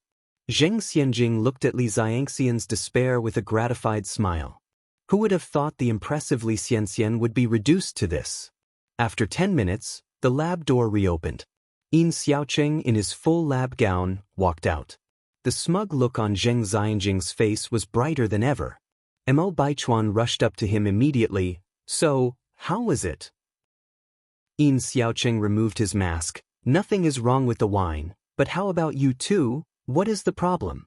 The wine is okay? Zheng Xianjing's face changed instantly. She blurted out, Brother Yin, are you sure you were correct? How could the wine be fine? Li Xianxian definitely drugged the wine. Ah, Yin Xiaocheng said with sudden realization, you're talking about that kind of drug. I told you there's a drug. Zheng Xianjing sighed in relief. Yin Xiaocheng asked, puzzled, what's wrong with the drug? Is there a problem? Mo Baichuan cleared his throat, speaking softly, can we talk privately? After all, he thought being drugged wasn't something to be proud of. After hearing the full story, Yin Xiaocheng laughed. The feeling of warmth, sweating, these are normal symptoms from taking a stomach medicine. Stomach medicine? Mo Baichuan looked at him questioningly. What stomach medicine? Yin Xiaocheng continued. The stomach medicine that was soaked in the red wine. Didn't Xian Xian tell you? In order to help your stomach, she came to me for advice many times. Li Xianxian stood to the side, her face revealing neither elation at her vindication nor indignation, but a calmness that hit Mo Baichuan like a pang of guilt. Xianxian, I'm sorry. Mo Baichuan struggled to speak those words. He had never apologized to anyone in his life. Li Xianxian was the first. Li Xianxian forced a smile, fighting back tears as she looked at Mo Baichuan. I guess it's my fault too. I shouldn't have secretly put the stomach medicine into the red wine, causing this misunderstanding. But what I couldn't believe is that you didn't trust me, Baichuan. I lost my parents when I was young, you're the only boyfriend I've had, you were the only person I could trust, but you didn't trust me. With every painful word Li Xianxian spoke, guilt stabbed at Mo Baichuan's heart. It was he who had really wronged Li Xianxian. He had no right to question her character. Chapter 430, A Not-to-be-missed Drama. _4. Yin Xiaocheng gave Mo Baichuan a pat on the shoulder. In fact, Xianxian means well, she's afraid you won't take your medicine on time, so she mixed the stomach medicine in the red wine. Brother, think about it, how many stomach pills have you thrown away these past years? Stomach medicine. There was actually stomach medicine in the red wine. Even Zheng Xianjing was stunned this time. Wasn't it that kind of medicine? How did it turn out to be stomach medicine? What exactly was going on? Zheng Xianjing glanced over at Li Xianxian, who smirked at her, the corner of her mouth filled with provocation. Now Zheng Xianjing understood everything. This was clearly a trap Li Xianxian had intentionally set for her. All was pre-planned by Li Xianxian. You vile woman! You schemed against me! Unable to bear such humiliation, Zheng Xianjing stormed over and slapped Li Xianxian hard across the face. Li Xianxian's head jerked to one side, a trace of fresh blood oozing out of the corner of her mouth. Sister Xianjing, I didn't. Zheng Xianjing. Enough is enough. Mo Baichuan seized Zheng Xianjing's wrist and gave it a rough swing. Zheng Xianjing staggered, almost falling. Brother Baichuan, we have been friends since childhood, you've only known Li Xianxian for 2 years. Please believe me. It's Li Xianxian who's deliberately framing me. Zheng Xianjing, I've indulged you enough in the past. Get out now. Mo Baichuan angrily pointed towards the door, his face darkened with fury.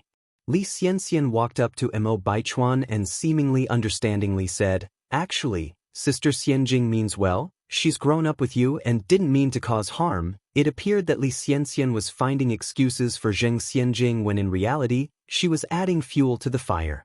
Zheng Xianjing almost died of anger. Damned Li Xianxian.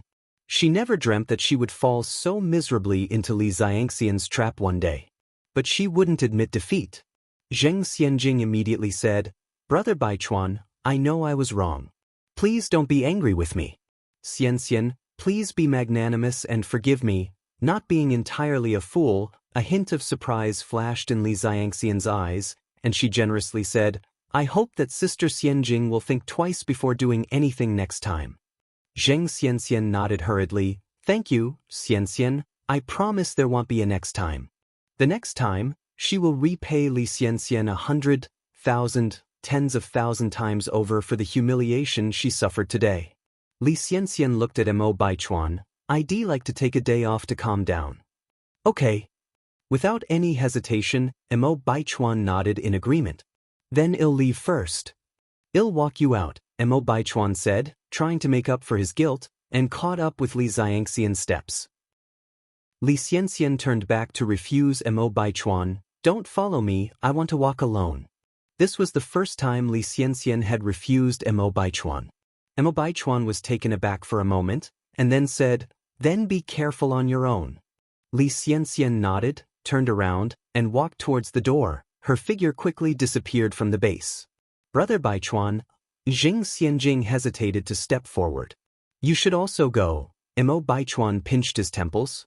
Zheng Xianjing continued, Brother Baichuan, believe me, I really didn't. Mo Baichuan cut Jing Xianjing off mid-sentence. Go home. Those words exhausted all of Mo Baichuan's patience. Zheng Xianjing bit her lip and decided to retreat for now. After leaving the base, Li Xianxian didn't go anywhere else. Instead, she went to a public phone booth and made a phone call. After making the call, she squatted down on the side and sobbed sadly. Not long afterward, a small sedan pulled up next to Li Xianxian. Li Ting stepped out of the driver's seat. Xianxian, what's wrong? Although Ni Yang had told Li Ting that Li Xianxian's song, Mountain Moon, was plagiarized from Shimurong, he didn't believe that Xianxian would plagiarize. How could a kind and exceptional girl like Li Xianxian commit such a contemptible act of plagiarism? It must have been Ni Yang, who was jealous of Li Xianxian, slandering her. Moreover, Li Ting had checked, there was no author named Shimurong at all. Tingji, Li Xianxian threw herself into Li Ting's arms, sobbing loudly. Li Ting's eyes filled with heartache. Xianxian, what's the matter? Who bullied you? Tell me, I'll seek revenge for you. Stop asking, Tingji, I just want to hold you right now. Li Ting's heart twisted in pain. No one noticed that underneath the darkness, a malevolent smile curved up at the corner of Li Xianxian's mouth. It looked just like the hissing tongue of a venomous snake. Chapter 431. A not-to-be-missed drama. _5. Since Mo Baichuan didn't trust her, what does it matter if she played the part of the ill-fated princess once more? Originally, she didn't want to go through all this trouble. After crying for a while, Li Xianxian's emotions gradually settled. Li Ting softly said, Xianxian, it's getting late, let me take you home. Li Xianxian tightly hugged Li Ting and after a long while, she mumbled, Tingji, would you let me stay for the night? Li Xianxian was Li Ting's object of unfulfilled longing, so naturally he was more than willing to agree to her request. Xianxian, aren't you concerned about your reputation? Li Ting hesitated. Despite his willingness, he had to consider Li Xianxian's reputation. After all, she was a girl. Li Xianxian feigned a strong smile. Do you think I am the type who cares about appearances? You're my only confidant. Let's go, I'll take you home. Li Ting opened the passenger side of the car. For the sake of Li Xianxian's reputation, Li Ting didn't take her back to Li family's villa, but brought her to his residence instead. Upon entering the residence, Li Ting busied himself with pouring hot water and preparing drinks for Li Xianxian. Li Xianxian said, I want to drink alcohol. Tingji, do you have any here? Li Ting handed a milk drink to Li Xianxian. It's not good for girls to drink alcohol, it's better to have some milk before bed. Li Xianxian looked at Li Ting and choked out, I feel awful, Tingji, just let me have a sip. In that moment, Li Ting gave in, taking a can of beer from the fridge. Cans came into existence in the 1950s. Li Xianxian handed Li Ting a can. Tingji, let's toast. Cheers. Li Xianxian chugged most of the beer in the can and drunkenly slumped onto Li Ting. Tingji, you're so kind. Li Ting sat there, barely daring to move. Tingji, I'm thirsty, I want to drink water. Li Xianxian requested. Li Ting handed her a cup of water. Li Xianxian pushed it away. I don't want the cold one, I want hot water. Helplessly, Li Ting rose to pour Li Xianxian some hot water. Hearing the sound of Li Ting's footsteps growing distant, Li Xianxian quickly pulled a green pill from her pocket, dropped it into Li Ting's beer and shook it. Soon, Li Ting came back with the hot water. Xianxian, have some water. Li Xianxian took the cup. Tingji, let's toast. Li Ting picked up the spiked can and drank. The more he drank, the woozier and hotter he felt, and he began to lose control of himself. Despite this, he remained conscious. He forcefully subdued Li Xianxian. No matter how much she resisted, it was useless. The next day, Li Ting opened his eyes to an intense headache, looking at the ceiling, his mind blank for a moment. Was last night a dream, or did it really happen? After a while, Li Ting lifted the covers and in that moment, he realized that it was not a dream. Everything that happened last night was real. He had forced Li Xianxian. What should he do? Li Ting massaged his temples in frustration. He didn't know what had come over him last night. It was as if he was suddenly possessed. Li Xianxian saw him as her confidant, but he treated Li Xianxian this way. There was no way she would forgive him. Beast! Li Ting fiercely slapped himself. After washing up, Li Ting went to Li Xiangxian's school as soon as he could. After a long time, Li Xianxian came out looking frail and sorrowful, but with a bizarre melancholic beauty. Xianxian, Li Ting looked at Li Xianxian, wanting to speak but stopping. He knew it was too late to say anything now. But he could take responsibility for Li Xianxian. From now on, Li Xianxian would be the only lady of the Li family. He would spend the rest of his life treating her well. Don't say it. Li Xianxian interrupted Li Ting from speaking further. What happened last night was an accident. I don't blame you. Li Ting was taken aback. He didn't expect Li Xianxian to be this magnanimous. Li Xianxian went on, Tingji, I know what you're thinking, but I must clarify something. My relationship with you is nothing more than that of a confidant. I already have someone I like. He's my boyfriend now, and after what happened, I feel like I've really wronged him. If you really want to make it up to me, then help me keep this quiet. Chapter 432. A not-to-be-missed drama. _6. Li Tingji knew that Li Xianxian didn't like him. He had always known. But he still wanted to try. Xianxian, things have already happened. Marry me, I will be good to you in the future. Li Tingji. You're too selfish. Li Xianxian suddenly added weight to her tone. I didn't want it to happen. If you're not helping me now, it's fine. But you're using this to coerce me. Do you realize how hard it was for me to decide to see you? But you actually threatened me. Li Tingji became anxious. I'm sorry, Xianxian, I didn't mean it that way. I know I am wrong to you. Rest assured I won't pressure you, nor will I intimidate you, to listen to whatever you say. After all, the one who was in the wrong was him towards Li Xianxian. That Li Xianxian could have been so composed was already beyond ordinary people. Come here. Li Xianxian spoke softly. Li Tingji leaned his head down. Li Xianxian whispered something in his ear. Hearing this, Li Tingji nodded and said, All right, leave this matter to me. His agreement came easily, but his eyes flashed with a look of pain. The Ni family. Ni Tsuehua was making chili strips in the kitchen. Adding to Ni Yan's recipe, she sprinkled another layer of white sesame onto the ready-made spicy strips. The spicy taste was combined with the aroma of sesame, leaving a delightful flavor in the mouth with each bite. Once the chili strips were ready, Ni Tsuehua filled up a big iron pot with them. She made a lot of chili strips, filling up an entire pot.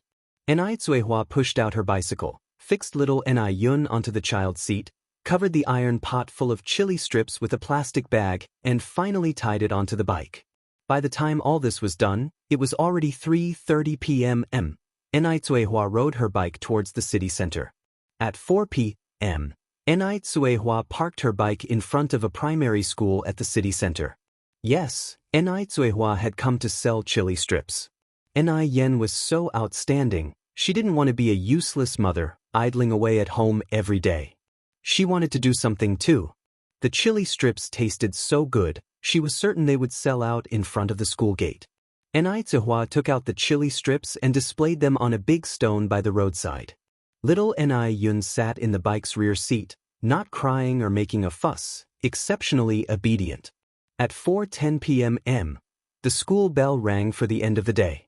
Ding ding ding, a crowd of primary school students in school uniforms swarmed out. Ni Tsuehua, standing by the roadside, suddenly felt a little nervous. Coming out to sell something for the first time, she didn't know what to do. There were also others nearby selling buns and snacks, who didn't need to do anything for the children to rush to them. Some wanted the sesame candy costing 5 yuan and others the sugared ice costing 3 yuan. Yet not a single student came to her.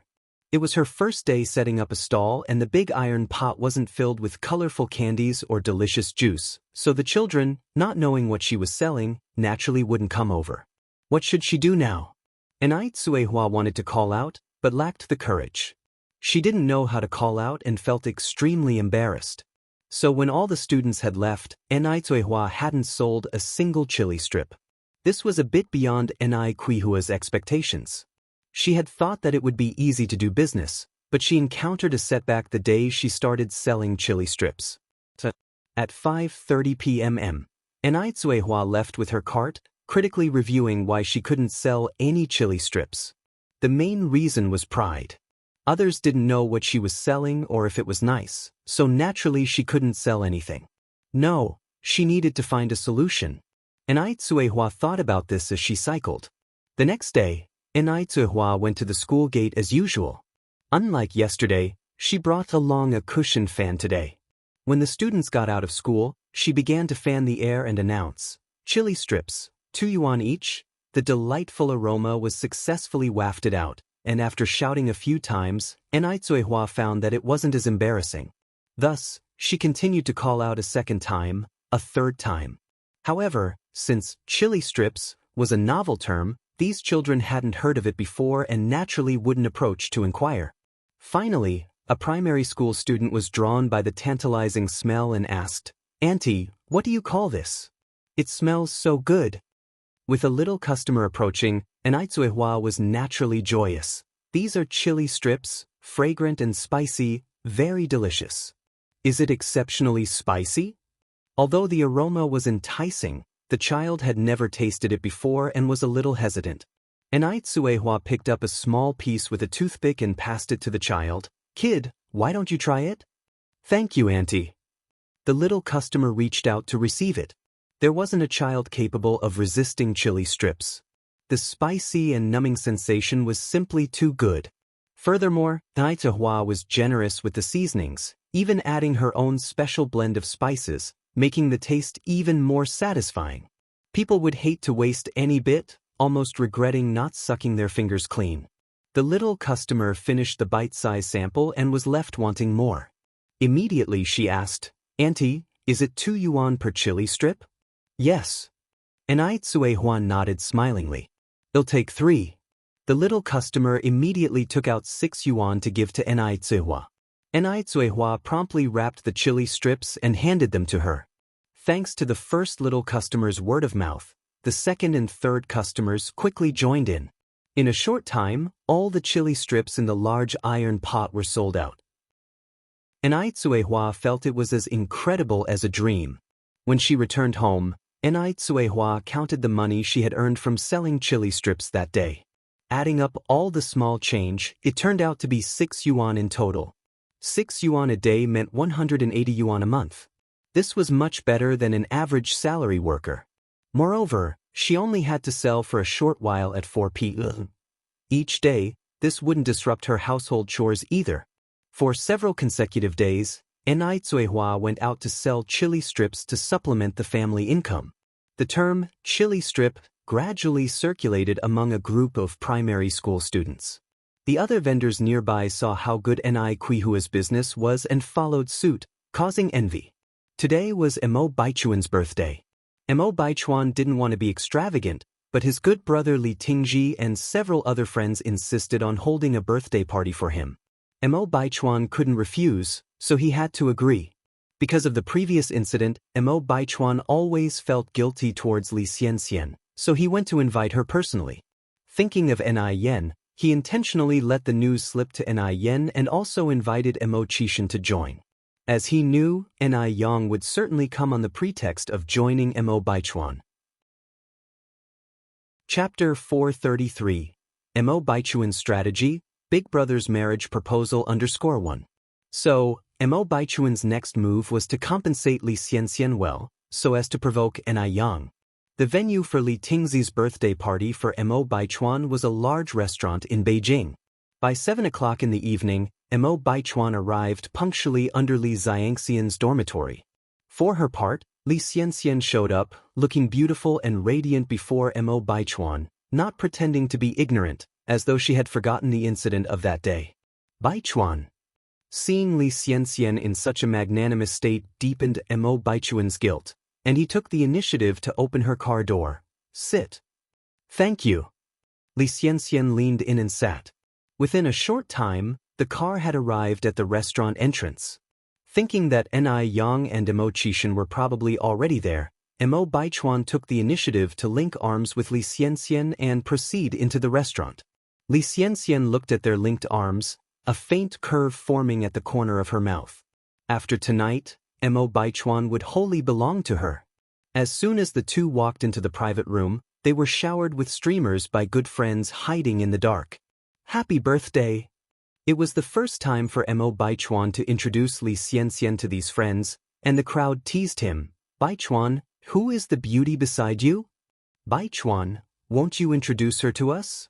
Maintaining his composure, Mo Baichuan scanned his gaze across the crowd. This is my girlfriend Li Xianxian. Girlfriend? The iron tree that hadn't bloomed for 1,000 years has finally blossomed, and he has a girlfriend. Everyone scrambled to greet Li Xianxian. She comported herself very well, showing the demeanor fitting to her heritage. Mo Baichuan's expression was a bit complicated, as Mo Qishan and Ni Yang were not among these people. Ni Yang didn't come? Where was Ni Yang? Usually, Ni Yang wouldn't skip a birthday party like this. Hadn't he let someone inform her? Could it possibly be that Ni Yang was on her way now? Yes, Ni Yang must be en route. Mo Baichuan withdrew his gaze nonchalantly. After their friends made a ruckus in the private room, when it was time to order dishes, neither Mo Qishan nor Ni Yang had come. Was Ni Yang trying to make a late grand entrance to attract everyone's attention? Considering her character, this was likely. Mo Baichuan didn't wait for Ni Yang and passed the menu to Li Xianxian for her to order the food. All of this was observed by Li Tingji, who was sitting across from them. A murky light flashed in his eyes and his fists clenched inside his sleeves. No one can understand the feeling of pushing the person you love most into another man's arms. It hurts his heart. But he had to keep it to himself. Just as almost all the dishes had been served, the door of the private room was pushed open again. Without a second thought, he knew Mo Qishan and Ni Yang must be the ones who came. Looking up, Mo Baichuan saw Mo Qishan as expected. He knew Ni Yang would come eventually. A mocking gleam flashed in Mo Baichuan's eyes.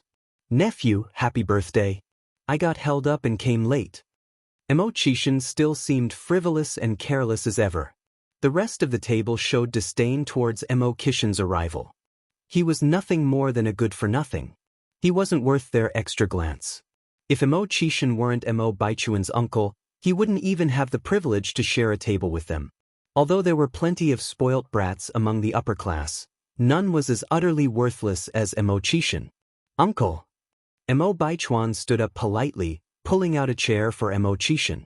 Mo Qishan took the seat without refusal, examined the room with his eyes, sat in the first position nonchalantly, chest folded, legs on the table, the very picture of a spoilt brat. A useless person wasn't scary. What was disturbing was that he didn't feel embarrassed about his actions but acted presumptuously. How did the 100-year-old Mo family end up with such a person? Everyone else at the table shook their heads helplessly. Mo Baichuan glanced casually at the restaurant entrance, furrowing his brows subtly. Did only Mo Qishan come? Where was Ni Yang? Why didn't Ni Yang come with Mo Qishan? Had they broken up? If they indeed had broken up, would Ni Yang start taking steps to attract his attention next? Couldn't she hold back anymore? He knew it. Ni Yang couldn't have been infatuated with a worthless person like Mo Qishan. A sneering light flashed in the depth of Mo Baichuan's eyes.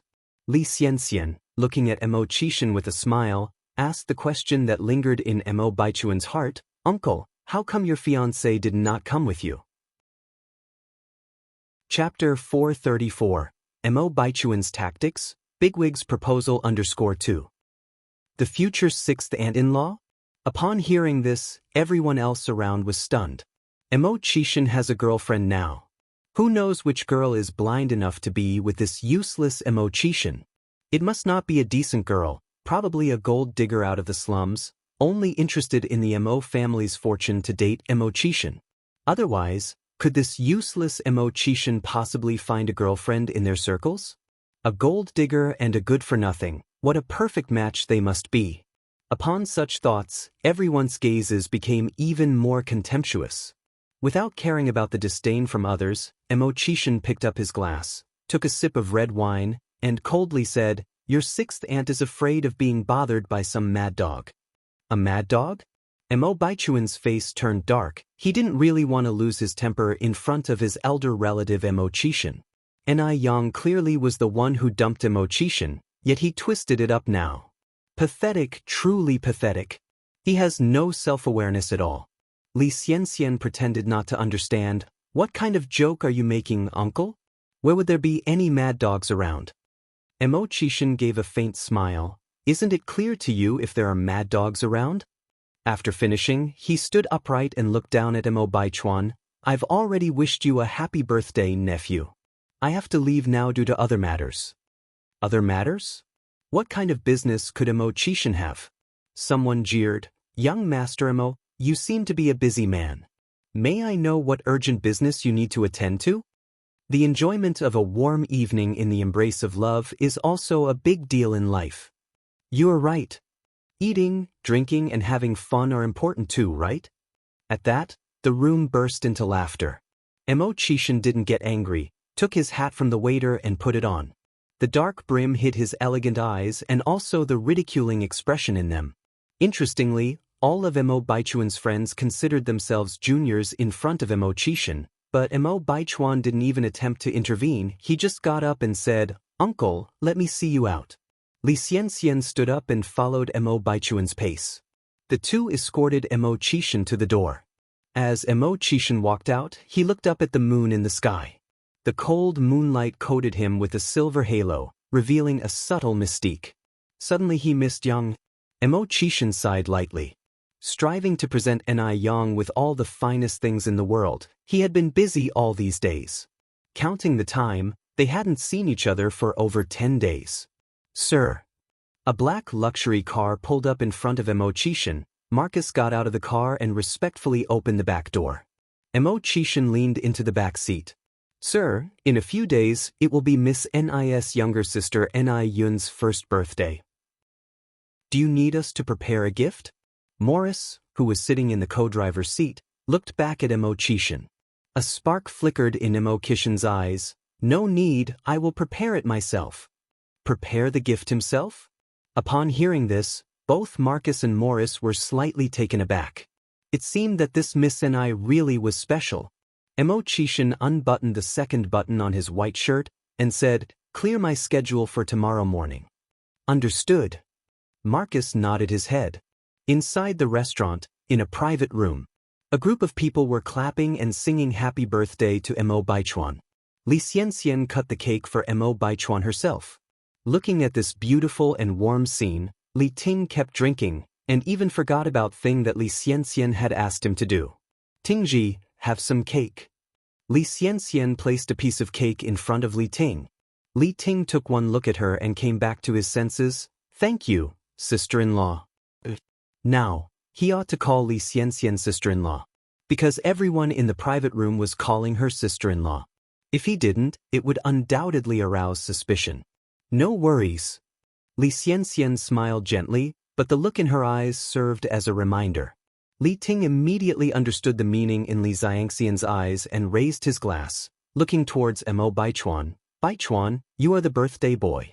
Here's to a happy birthday and to your everlasting happiness with sister-in-law.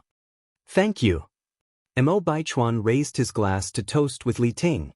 Then Li Ting continued, Let's all make sure we're drunk before we go home. Yes. Let's get drunk. The rest of them echoed in agreement. Chapter 435. Mo Baichuan's Tactic, Big Boss Proposal _3. 1 drink, then 2. Gradually, Mo Baichuan's head was getting dizzy. Li Xianxian tried to dissuade him. Baichuan, please stop drinking. You are becoming drunk. Li Tingji laughed. Sister-in-law, Baichuan has a good alcohol tolerance. How could he be drunk? Exactly. Baichuan once drank a bottle of white wine in 1 gulp. Mo Baichuan was normally very disciplined and rarely drank. On the rare occasion that people had the chance to drink with him, they were not about to let him off so easily. I'm fine, don't worry. Mo Baichuan turned to look at Li Xianxian. Frustrated, Li Xianxian sighed. As the drinks continued for 3 hours, countless empty bottles littered the ground. Not only was Mo Baichuan drunk, everyone else in the private room was too. Xian, Li Tingji began, lifting his gaze to her before quickly correcting. Sister-in-law, why don't you take Baichuan home first? I can handle things here. Li Xianxian nodded and reached out to support Mo Baichuan. Mo Baichuan, standing 1.85 meters tall, was completely unconscious and limp from the alcohol. Li Xianxian was unable to muster the strength to move him. Seeing this, Li Tingji assisted by holding up the other side of Mo Baichuan. "It'll help take you guys home." "Thank you, Tingji." Li Xianxian looked gratefully at him. Agonizing regret flickered across Li Tingzi's face. He didn't say anything, just continued helping Mo Baichuan forward while Li Xianxian hustled to keep up. Li Tingji drove directly to the base and helped Mo Baichuan into his dormitory room. Li Xianxian took out a key from Mo Baichuan's pocket and unlocked the door. The lavish dormitory, boasting a living room and bedroom suite, hardly resembled a student's dorm. Li Tingji dumped Mo Baichuan on the bed, telling Li Xianxian, "I'm leaving now." Li Xianxian nodded, her voice soft, "Take care on your way." As he turned to go, tears streamed down Li Tingzi's face. As soon as the door shut, Li Xianxian walked to the bed and sneered down at Mo Baichuan, a satisfactory smirk on her face. Then she bent over to unzip his clothes. Rip, soon, a pile of torn clothes laid on the floor. Normally, men who are severely drunk have no physical reactions, but Li Xianxian did not care. She had calculated precisely that it would be her ovulation period the same night she spent with Li Tingji. Li Xianxian turned the unconscious Mo Baichuan over and positioned him on top of her. The next morning, as soon as the sunshine seeped in through the window, Mo Baichuan opened his eyes. Something's felt off underneath the covers. As if someone were hiding there. Was he dreaming? Mo Baichuan looked down and suddenly snapped awake. What the hell was happening? Why was Li Xianxian in his bed? Mo Baichuan felt a terrible headache. His mind was blank, unable to remember what had happened the night before. What had happened? He was pretty confident about his self-control. How could he have lost his inhibitions after drinking? Pinching his temples to alleviate his irritation, Mo Baichuan glanced at the torn clothing strewn on the ground and immediately felt a pit in his stomach. Could it be that he had forced himself on Li Xianxian? Just then, a piercing scream echoed throughout the room. Ah! Li Xianxian, who had apparently woken up at some point, was gripping the bed covers, her face pale, her entire body trembling. "Xianxian, I have no idea what happened." Mo Baichuan was at a loss, unsure of where to begin explaining. Gulping nervously, Li Xianxian tried to regain some calm. "You, don't say anything. Let me collect my thoughts." After saying this, she wrapped herself in thin covers and walked toward the bathroom. With the blanket taken, a bright red stain was glaringly obvious on the white sheets. Almost too glaring. Was this Li Xianxian's first time? Mo Baichuan's frown deepened even further. After hurriedly dressing himself, he sat down on the sofa, lit a cigarette and began to furiously puff smoke. Did Li Xianxian set him up? Ordinarily, he had good tolerance. Even when drunk, he wouldn't become unruly or violent. He would only quietly sleep. How could something like this have happened? Also, why was Li Xianxian in his dormitory? Chinese name squinted his eyes. After a while, Li Xianxian finally emerged, wrapped in covers, from the bathroom. "Baichuan." Li Xianxian initiated the conversation. Mo Baichuan looked up at Li Xianxian. Li Xianxian resumed, "Last night was an accident. We're both adults and am also responsible for it. Don't blame yourself or feel guilty. Don't worry, I won't hold you responsible or make any unreasonable demands." Chapter 436. Mo Baichuan's Strategy, Big Brother's Marriage Proposal _4. Upon hearing this, a hint of guilt appeared on Mo Baichuan's face. "Rest assured, I am not the kind of person who shirks responsibility. Some things were done and couldn't be undone. Li Xianxian was an innocent young woman who had followed him. It would be unfathomable for Mo Baichuan to deny her now." Li Xianxian said solemnly, "Baichuan, I don't want you to take responsibility just for the sake of it. Although we are boyfriend and girlfriend now, I can tell that you don't really like me. So let's break up." Break up? Mo Baichuan was astounded. He had never expected Li Xianxian to bring up breaking up. If this was truly a trap set by Li Xianxian, would she propose breaking up? Who would ever gamble with their own reputation and dignity? For a moment, Mo Baichuan suddenly found the situation confusing. "Are you sure you want to break up?" Mo Baichuan turned his head to look at Li Xianxian. Yes, I'm sure. Li Xianxian nodded firmly. Let's break up. I will move out of the base as soon as possible, and that way there will be no pressure on either of us. All right. Mo Baichuan nodded. Then let's break up. He was curious if Li Xianxian would really move out. As Li Xianxian curved her lips into an imperceptible smile, a flicker of disdain flashed in her eyes. So, this was how lightly he took her in his heart. He didn't even try to keep her when faced with a breakup. Luckily, she was prepared for this. This time, she was determined to hold on to Mo Baichuan's heart tightly. Goodbye. Li Xianxian wrapped herself tightly in the quilt and moved towards the door. Halfway there, she turned back to look at Mo Baichuan. Don't worry, I will leave quietly without causing any disturbance. After leaving Mo Baichuan's dorm, Li Xianxian went to her own dorm, changed her clothes, and took her luggage to leave the base. Without any reluctance or regret.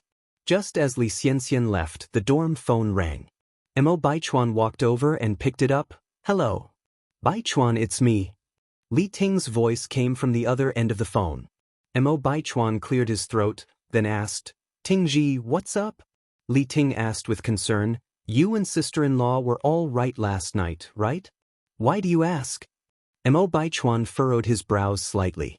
Li Ting then asked, Baichuan, do you really have no recollection of what happened last night? Last night, what exactly happened? Li Ting continued, this is what happened. Last night you drank too much and you were holding sister-in-law's hand tightly, not letting it go. In the end, you started acting unruly. There was no other way, so sister-in-law and I brought you back to your dorm. But you kept causing a ruckus after returning to the dorm. Upon hearing this, Mo Baichuan's expression grew increasingly dark. So it really was him who forced Li Xianxian. Hello, Baichuan, are you still listening? Mo Baichuan finally came back to his senses. I have some other things to do, I'll hang up first. After hanging up the phone, Mo Baichuan went to Li Xianxian's dorm, only to discover that Li Xianxian had already taken all her clothes and left. Meanwhile, somewhere else, Mo Qishan came to Jinghua village early in the morning and the villagers greeted him warmly. Xiaomo is here. Mo Qishan graciously replied with, hello uncle, hello aunt, even handing out cigarettes to the men which made all the elderly men and women beam with smiles. In no time, he reached the courtyard of the Ni family. Mo Qishan stood in front of the courtyard and politely knocked on the door. Who's there? Ni Tsuehua came out. Seeing Mo Qishan, she immediately replied brightly, Xiaomo is here, come in. Aunt, where's Yang Yang? Mo Qishan looked around the courtyard. Yang Yang went to the river to do laundry. Ni Tsuehua replied, doing laundry at the river? Mo Qishan frowned sympathetically. Hadn't he bought a washing machine already? Why did Ni Yang still need to go to the river to do laundry? Hand washing was so laborious. I'll go find Yang Yang. Mo Qishan continued. Ni Tsuehua replied, I can show you the way. Mo Qishan shook his head, don't worry, aunt. I know the way. Ni Tsuehua smiled and said, fine then, you can go. Mo Qishan turned and headed out. In no time he arrived by the river. He saw Ni Yang standing by the river with her pants rolled up, busy washing clothes. Her actions exposed a bit of her slender, fair waist against the black cloth, making it noticeably eye-catching. A few ducks were swimming around near the edge. Mo Qishan's Adam's apple bobbed visibly. He took off his shoes and quietly made his way towards Ni Yang. Chapter 437. Mo Baichuan's Strategy, Big Brother's Marriage Proposal _5. His footsteps were light, very light. Ni Yang was engrossed in washing clothes, not noticing anything else. Mo Qishan quietly came to Ni Yang's side, covered her eyes with his hand and held his breath as he asked, Guess who I am? Ni Yang was momentarily startled but played along. Let me guess. First, using the process of elimination, you definitely aren't that scoundrel Mo Qishan. Her long eyelashes brushed against Mo Qishan's palm, causing a slight tickling sensation. From Mo Qishan's angle, he could see straight down Ni Yang's neckline. Don't peek when it's inappropriate. Mo Qishan quickly averted his gaze from the sight, looking at the wild ducks on the river, silently chanting a mantra to clear his mind several times. And Young pinched Emo Kishin's hand. "Scoundrel, let go of me now." A patch of water immediately wet Emo Kishin's hand. He quickly came to his senses, releasing Young, somewhat surprised. "Young, how did you know it was me?" Young raised an eyebrow slightly, playfully retorting, "Because our hearts are connected." As it turned out, Emo Chishin was indeed not immune to teasing. His face instantly turned red. "Really? Really?" Young laughed. "Of course it's true. So, Brother Emo, what brings you here today?" Emo Chishin held Young tightly, burying his head in her neck, deeply inhaling the fragrance of her hair. "Because I missed you." He really missed her. He didn't know how to describe this strange feeling. Young, do you miss me?" Emo Chishin continued to ask. Young nodded. "Really?" Emo Chishin was overjoyed. "Really? Young, I really like you a lot." Emo Chishin said seriously, "I feel like I can't live without you in this life. I want to be with you forever." Young asked, "Forever is a long time. Are you certain that when I'm old and wrinkled, you'll still feel the same as you do now?" Perhaps it was because of too many past experiences, Young had a hard time believing in love. She wasn't sure how long Emo Kishin's affection for her could last. Who knows what could happen in the future?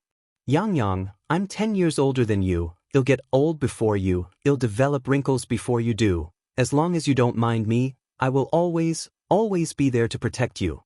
As it turns out, Emo Chishin was the one who felt insecure. He was afraid that one day Young would think he was too old. After all, there was a 10-year gap between them. "Don't worry, I won't mind you getting old." Young tightened her hold around his waist. "Really?"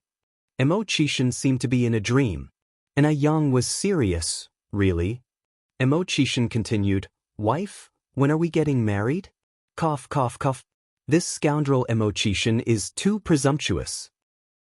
She's just 18 and he's already thinking about marriage."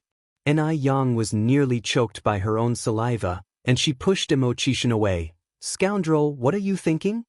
Caught off guard, Emo Chishin plopped down into the water, sitting there. I'm sorry, Brother Emo, are you okay?" Young immediately extended a hand to help Emo Chishin up. Emo Chishin refused to get up from the water, looking at Young with a pitiful face. "Wife, don't you want to marry me? Who are you planning to marry first? Have you stopped liking me?" "No, you misunderstand. It's not that I don't want to marry you." Young didn't know how to explain herself.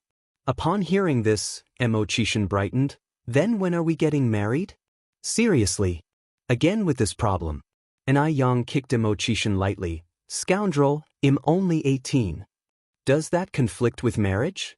Emo Chishin asked innocently, a forlorn look on his face. "Wife, we can't be dishonest. You just said you wouldn't mind me. I'm older than you, and you don't want to marry me now. I feel really insecure." At that moment, Young had the strange illusion that Emo Chishin was like a homeless, pitiful little puppy. Young softened at that, changing her tone. "I'm not even of legal marrying age yet. There's a rule that states that the combined age of the couple must be at least 42 for the marriage to be legally recognized, and for girls, the legal age of marriage is 20. Emo Chishin considered this for a moment. "Then we can get married in 2 years." Young took hold of Emo Kishin's hand. "Brother Emo, get up first." Emo Chishin, with a mischievous glint in his eyes, held Young's hand. He slowly stood up, but just then he suddenly pulled her.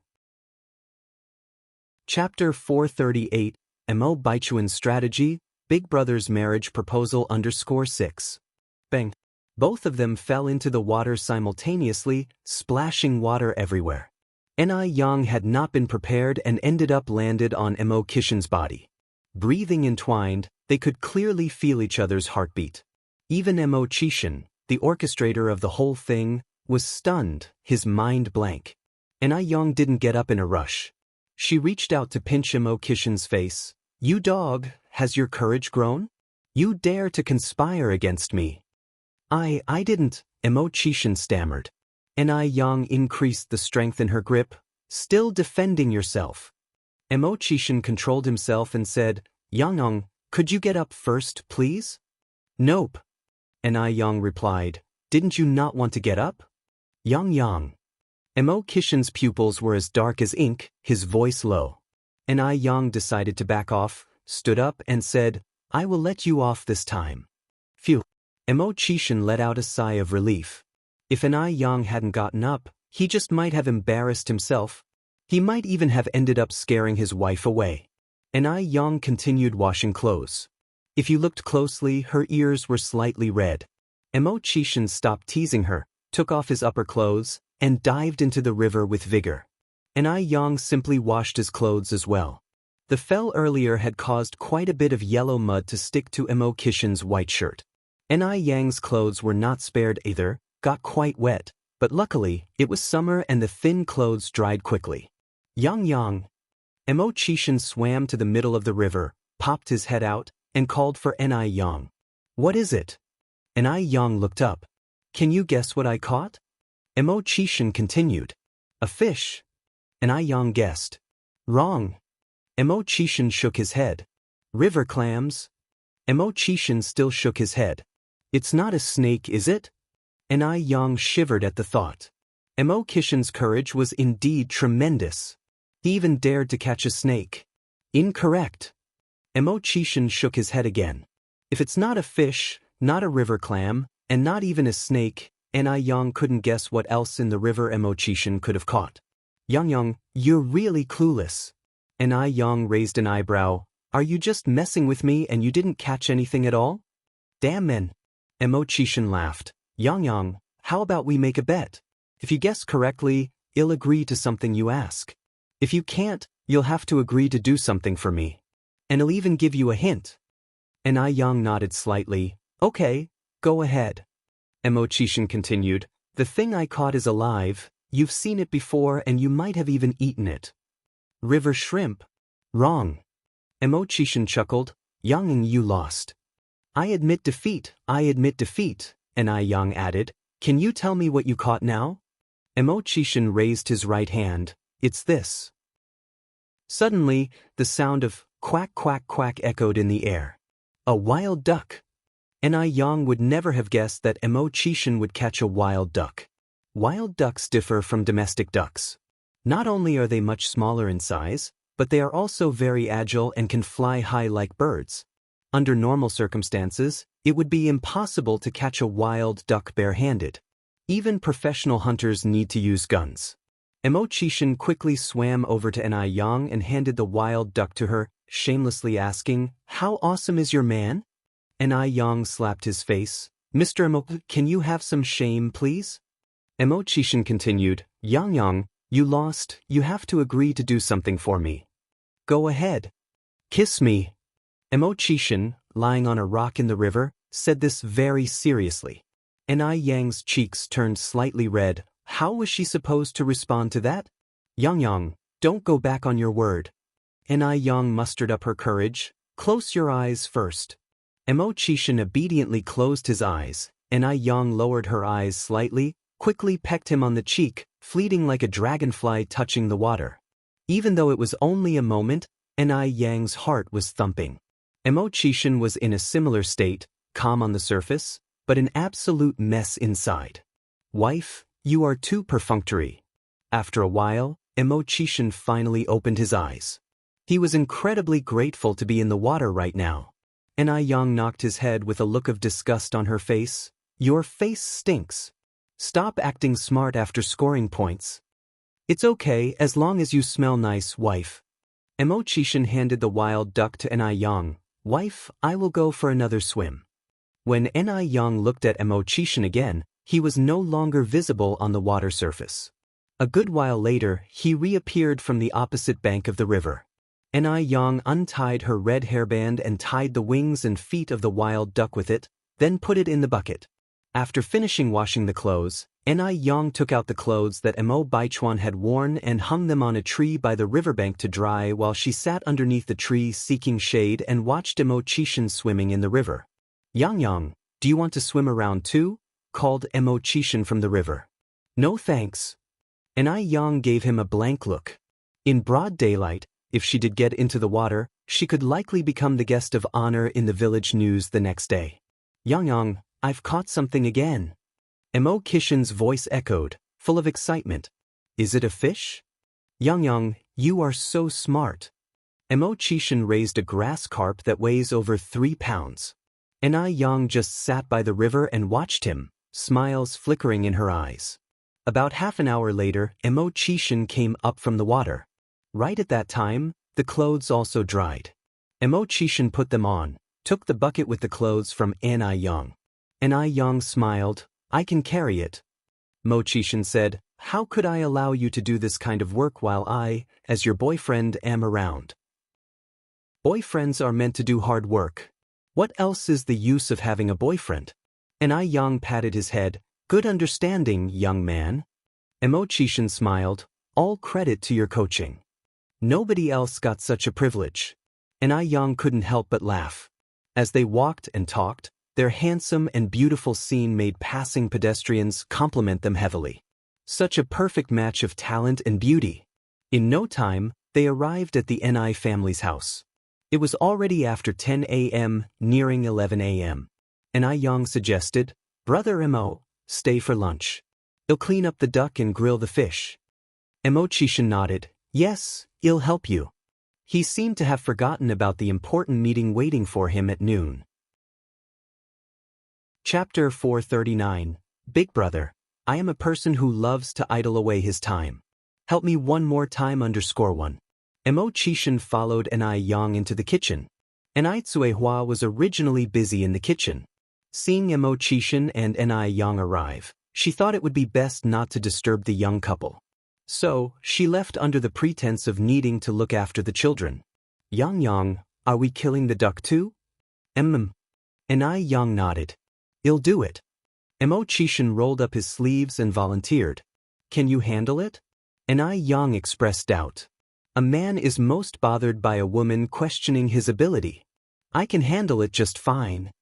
Emo Chishin took the wild duck from Yang's hand. Yang gave him a small smile and handed him the kitchen knife.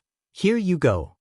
And so, the usually commanding boss, who would direct operations from his office, was now holding a knife in one hand and a wild duck in the other, unsure of how to proceed. Should he cut the duck's head off? Or perhaps cut it open directly? Would cutting off the head be enough? Emo Chishin held the knife against the duck's neck, preparing to cut its head off when he suddenly stopped. No way. No way. What if the duck's blood splashed onto him? Emo Chishin looked at the duck, then at the kitchen knife, struggling with what to do next. Let me do it. Yang reached for the duck in Emo Chishin's hand. Xiaoma, fetch a bowl from the kitchen and fill it with some salt water. Okay. Emo Chishin touched his nose awkwardly. Yang, how much water and salt should I put in the bowl? Half a small bowl of water and half a small spoon of salt. Yang answered. Okay, I'll be right back. Emo Chishin trotted into the kitchen. Although he couldn't handle killing the duck, simple tasks like this were no problem for Emo Chishin. He quickly came back with the salt water. Yang here. You can leave it on the floor. Yang then said, Xiaoma, can you hold the duck's feet and wings? Okay. Emo Chishin obediently did as he was told. Yang held the duck's head, the sharp knife instantly aimed at the duck's neck. The bright red blood dripped into the bowl of salt water. She acted swiftly, without hesitation. This left Emo Chishin shocked. His wife was incredibly skilled. Even at killing ducks, she made it look cool. This was the second time Yang had impressed Emo Chishin, the first time being when she effortlessly opened a bottle cap. After killing the duck, Yang brought 2 bottles of hot water, then looked at Emo Chishin. Xiaoma, can you pluck the feathers? Yes. If he couldn't handle this, he would surely lose favor with his wife. Just plucking feathers, right? It's as easy as pie. Emo Chishin put the duck into a wooden basin, poured boiling water over it, and began to pluck the feathers. As it turned out, plucking feathers was indeed much simpler than killing the duck. In a short while, Emo Chishin had finished prepping the duck. Yang, the duck is ready. Yang was busy with the grass carp and without raising her head said, Thanks for your hard work, Xiaoma. It's no trouble. Mo Kishin's face turned slightly red and he volunteered to stoke the fire beneath the stove. And Yang was cooking by the stove. The two of them worked well together, and soon the small kitchen was filled with the fragrance of food. For lunch, there was spicy and fresh grilled fish and a delectably soft and rich duck soup. Paired with a sour and spicy cucumber salad, the taste was beyond delicious. Mo Chishin ate 2 big bowls of rice in one breath, feeling like it still wasn't enough. After the meal, Mo Chishin volunteered to wash the dishes. And Aitsuehua laughed. Xiaoma is such a good boy. Yang, you must cherish him. Don't bully him. And Aitsuehua, having grown up in a different era, had never seen a man do so much for a woman before. In her generation, it was taken for granted that women should serve men. But Mo Chishin had completely overturned her old-fashioned viewpoints. Mo Chishin showed her equality and respect. He was a man deserving of Yang's love. Yang raised an eyebrow slightly. Mom, do you think I would bully anyone? And Aitsuehua knew her daughter was thoughtful and laughed. Yang, as long as you know. Xiaomo is busy in the kitchen now, you should go check on him. And Yang nodded and headed toward the kitchen. Yang, when are we moving to the new house next door? Mo Chishin asked while putting the dishes away in the cabinet. Yang replied, we're probably moving next month. We haven't decided on a specific moving date. We'll move once the paint smell has dissipated. It's convenient living here now, so there's no hurry. Chapter 440, Boss, I am a leisurely idler. Help me one more time _2. The newly renovated house had excessive formaldehyde levels, which wouldn't be good for little Yun's health if we moved in too early. Mo Chishin continued, remember to inform me when you move. Okay. Yang walked over to Mo Chishin. Brother Mo, don't move. What's wrong? Mo Chishin couldn't control himself as Yang suddenly came close. Don't move. Yang stood on her tiptoes and a fragrance that was like neither bamboo nor orchid wafted over. What was Yang trying to do? What was she planning by standing on her tiptoes? Was she going to kiss him? If she wanted to kiss him, she didn't need to tiptoe. He could squat down. How embarrassing this was. Mo Kishin's heartbeat suddenly quickened. Thump, thump, thump, as if it was about to jump out of his chest. Pop! A faint sound was heard in the air. Mo Chishin was stupefied for a moment. He thought Yang was going to kiss him, but instead, she just slapped him lightly on the forehead. Brother Mo, look what I got. Yang showed her palm to Mo Chishin.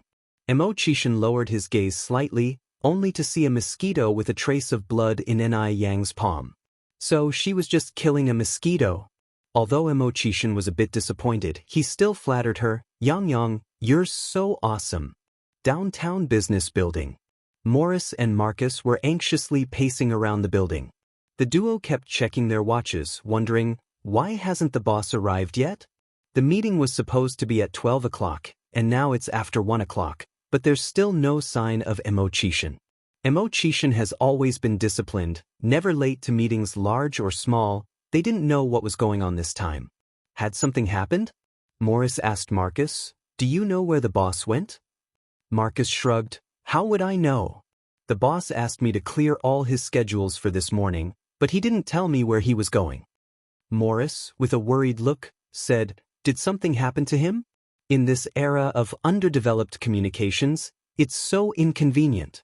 If anything happens, we don't have any means of communication and we can only worry. Marcus said, TSK. Shut your gloom-mongering mouth. How could anything happen to the boss? I think he must have gone to see Miss Ni. Morris scratched his head. Impossible, right? It's almost the first birthday of Miss Ni's sister. If the boss wants to see Miss Ni, he wouldn't be so urgent. Who knows? Marcus added, there's an old Chinese poem that goes, a day without seeing you is like a decade in torment. I think the boss is really fallen this time. Hey Race, what we do, I'll wait here for the boss. You go find Wu Daming to visit Miss Ni's house and check whether the boss is there. Morris nodded, okay, I'll go now. When Wu Daming arrived, Mo Chishin and Yang were feeding birds in the yard. They were a beautiful and perfect couple, whispering to each other. The scene was endearing and pleasant to the eye. Brother 6. Wu Daming ran in, his face covered in sweat. What's up? Emo Chishan turned back with a smile. Although he was smiling, Wu Daming felt a chill down his spine. This Brother 6 was somewhat terrifying. With a thick skin, Wu Daming reminded him, Brother 6, Xiaomo and Xiaoma are searching for you everywhere. Only then did Emo Chishan remember about his meeting. He glanced at his wristwatch and saw it was already 2 o'clock. Well, it's already past 12, might as well spend some more time with my wife. Ni Yang said, Brother Emo, if you have something to do, you should go back with Wu Daming first. Don't delay your work. No problem. Emo Chishan replied without a care, what kind of official business could a man of leisure like me have? Wu Daming, if he hadn't seen it with his own eyes, he wouldn't believe that the man before him was Emo Chishan. Indeed, love can drive people crazy. Are you really sure it's okay? Ni Yang raised her eyebrows slightly. It's really okay, continued Emo Chishan. If you don't believe me, you can ask Wu Daming. So, in the corner that Ni Yang couldn't see, Wu Daming received another deadly glare. Wanting to live, he laughed and said, It's okay, Xiaomo and Xiaoma are just two idle youths. Apart from wanting to drink with Brother 6, what else could be so important? Sorry, Morris and Marcus, you're being blamed for being idle and unproductive by me. In his heart, Wu Daming apologized silently to the outstanding young men, Morris and Marcus. Ni Yang smiled and said, That's good then. Oh, Wu Daming, we're planning to eat roast rabbit tonight. Why don't you stay and join us? Chapter 441. Big Boss. I am a person who enjoys idling around. Help me one more time _through. Thanks, sister-in-law and I, but I won't be joining for dinner, Wu Daming declined politely. The roast rabbit was delicious, but he didn't want to be a third wheel. Just join us, you don't have anything better to do anyways. The more, the merrier, right? Ni Yang held Emo Chishan's hand tighter, right, Brother Emo? Wu Daming had helped her out a lot, and Ni Yang sincerely wanted to show her gratitude. Ni Yang was far from naive. She knew Wu Daming would listen to Emo Chishan, and if Emo Chishan nodded in approval, Wu Daming would certainly stay. Emo Chishan nodded his head. Your sister-in-law is right. Wu Daming was about to say something else when Emo Chishan looked at him, his tone bland. Are you too busy? Wu Daming immediately changed his tune. No, not busy at all. Then, sorry for intruding, sister-in-law. Ni Yang chuckled. You're not an outsider. Emo, why don't you go keep Daming company inside, while I catch the rabbit? The rabbit meat needed to be marinated in advance so it would be flavorful during the barbecue. Wu Daming said, I want to walk around the village. Don't bother with me, go about your business. That's fine too. Emo Chishan nodded, just make sure to be back in time for dinner. His message was to stay away until it was dark. Wu Daming got the hint. Don't worry, brother, and I'll be back soon. After saying this, he turned and left. Ni Yang and Emo Chishan went to catch the rabbit. There were 7 rabbits in total. They had slaughtered 2 when Li Yanran came last time, so they were now down to 5. Emo Chishan grabbed one of the fattest rabbits. Yang, what do you think about this one? No, Ni Yang shook her head. This one is about to become a mom. Hearing this, Emo Chishan carefully put the rabbit mother down and picked up another one. How about this one? This one is fine. Ni Yang nodded, then added, there will be lots of people tonight, Brother Emo, you should catch one more. All right. Ni Yang was not only adept at slaughtering ducks but was also an expert at killing rabbits. In no time, 2 rabbits were evenly coated with various marinades.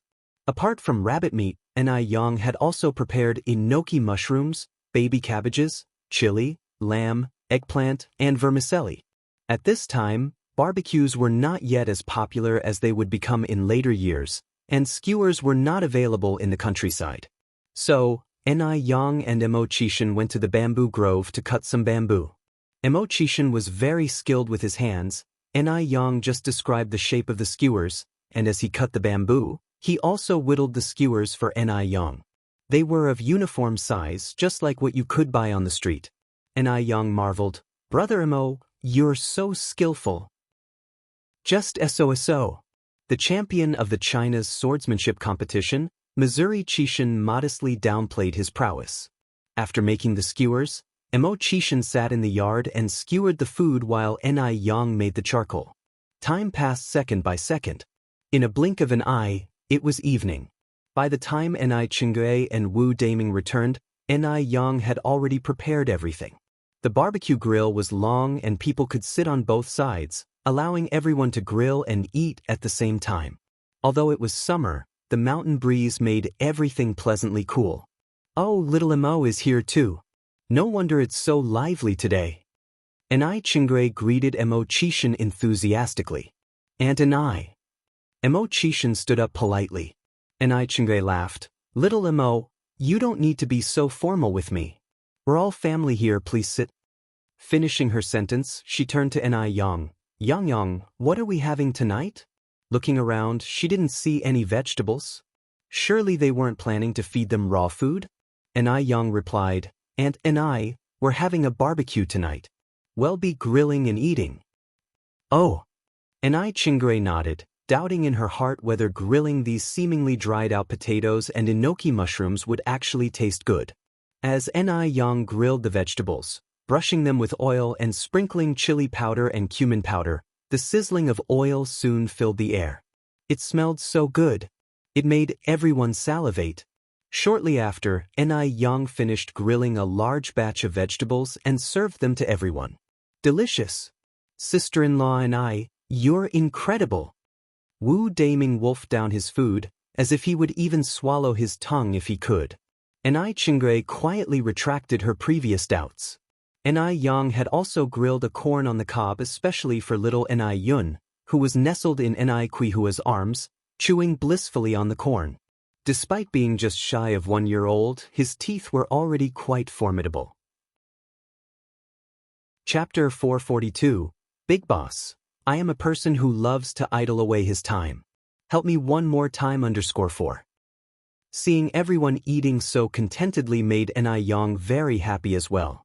She picked up the marinated bunny and began to roast its meat. Yang, you should have a bite too. Mo Chishan offered a strip of roasted potato slices to Ni Yang's lips. Thank you. She opened her mouth and took a bite. Is it good? Mo Chishan asked. It's delicious. Ni Yang nodded her head. Well then, let me have a taste. Mo Chishan opened his mouth and ate the remaining half slice of potato. Ni Yang's face turned inexplicably red. She quickly lowered her gaze to others. Seeing that all eyes were not on them, she let out a sigh of relief and freed her hand to pinch Mo Chishan's waist. The sky above was illuminated with bright stars, and there was a lively atmosphere of joy in the small farmhouse below. Since that night, Mo Baichuan hadn't seen Li Xianxian for a week. At first, he thought Li Xianxian, like Ni Yang, was playing hard to get with him. But now it seemed like she was truly intent on breaking up with him, otherwise she wouldn't have disappeared for a week. Thinking about this, Mo Baichuan felt a pang of guilt. After all, it was he who had taken Li Xianxian's innocence. In 1980s China, relationships between men and women were not that open, and women viewed their chastity as incredibly important. Tingji, what exactly happened that night? Mo Baichuan went to ask Li Ting, because Li Ting was the only one who knew what had transpired apart from Li Xianxian. Which night? Li Ting looked at Mo Baichuan, puzzled. It seemed like he had already forgotten about the birthday party. Mo Baichuan replied, the night of my birthday. Mentioning that night, a flash of pain crossed briefly beneath Li Ting's eyes. What about the night of your birthday? Everyone had a great time. Baichuan, what exactly do you want to ask? Mo Baichuan succinctly said, I just want to know why Li Xianxian was in my room when I woke up the next morning. Li Ting laughed and said, because you were holding on to her hand all night and didn't let her go. Really? Mo Baichuan narrowed his eyes. Li Ting said frustratedly, do I seem so idle that I would lie to you? Li Xianxian and Li Ting had no actual relationship, so there was no need for him to lie for her. Li Ting continued, Baichuan, be honest with me, did you sleep with her that night? Instead of answering directly, Mo Baichuan said, I broke up with her. Broke up? Li Ting was surprised. Why? Baichuan, that's not right. Xian Xian is a girl. Things have happened, and you should take responsibility. Mo Baichuan replied very calmly, she was the one who wanted to break up first. Li Ting advised, Baichuan, Xian Xian is an exceptional girl.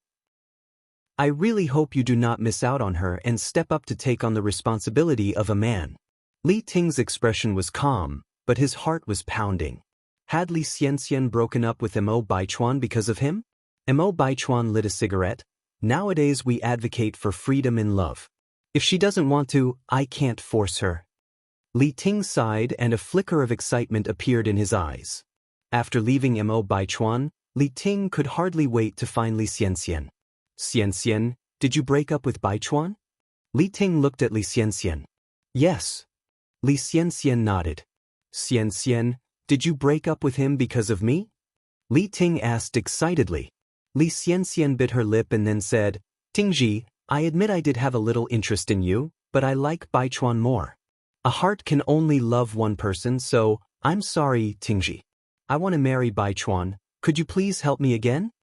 When she said the last sentence, Li Xianxian held Li Ting's hand and looked deeply into his eyes. Li Ting looked at Li Xianxian, his eyes brimming with affection. He couldn't refuse Li Xianxian this way. As long as he knew she was even a little fond of him, he would be satisfied. In that moment he was ready to go through hell and high water for her. All right. Li Ting nodded. Li Xianxian said gratefully, Tingji, thank you. I owe you in this life. In the next one, I will definitely marry you. Really? Li Ting looked up, surprised. He never expected Li Xianxian to be so deep and sincere. He had indeed chosen the right person to love. Chapter 443. Boss, I am a person who loves to idle away his time. Help me one more time _5. For real? Li Xianxian stretched out her hand protectively around Li Tingji, whispering her plan into his ear. Li Tingji's body stiffened, his face unreadable. After a long moment he said, Don't worry, Xianxian. I will make sure you get to marry Mo Baichuan as you wish. News of Mo Baichuan's breakup with Li Xianxian quickly spread through their social circles. The person who was most delighted at hearing this news was none other than Zheng Xianjing. What made Li Xianxian believe she was fit to be with Mo Baichuan? What has you in such high spirits? Zheng Lingling came in from outside. Mom, I have great news. Mo Baichuan has broken up with Li Xianxian. Before Zheng Lingling, Zheng Xianjing never hid her ambitions, because they were two peas in a pod. So what if they broke up? Surely there's nothing worth celebrate about that. Even without Mo Baichuan, there is still Song Beiqing. His family background is no worse than Mo Baichuan's. Moreover, I heard that Song family is about to get another promotion. By then, their power will be even greater. Zheng Lingling paused, then continued, So Xianjing, I advise you to focus your energy on Song Beiqing. He's the only heir of the Song family. Zheng Xianjing grinned, Mom, you're just seeing the surface. To me, 100 Song Beiqing would not compare to one Mo Baichuan. What's so great about the Song family's power? Could they be greater than Mr. Mog? Zheng Xianjing remained clear-headed. Zheng Lingling poked Zheng Xianjing's head in exasperation. What is with you? First Mo Qishan, now Mo Baichuan. Can't you just leave Mo family alone? Without pausing, Zheng Lingling continued. Though Mo Baichuan is indeed not bad, he is slightly inferior to his cousin, Song Beiqing. Zheng Xianjing laughed. Falling for a piece of waste in the past was a mistake of mine, but rest assured, I have a keen eye for the truth this time, and I will not make the same mistake again. Zheng Lingling, not being a fool herself, continued, Xianjing, are you hiding something from me? Zheng Xianjing looked as if she wanted to say something but held back. Mom, if I tell you, you can't tell anyone else. Zheng Lingling rolled her eyes. Don't tell me you don't trust your own mother. Zheng Xianjing revealed her suspicions to Zheng Lingling.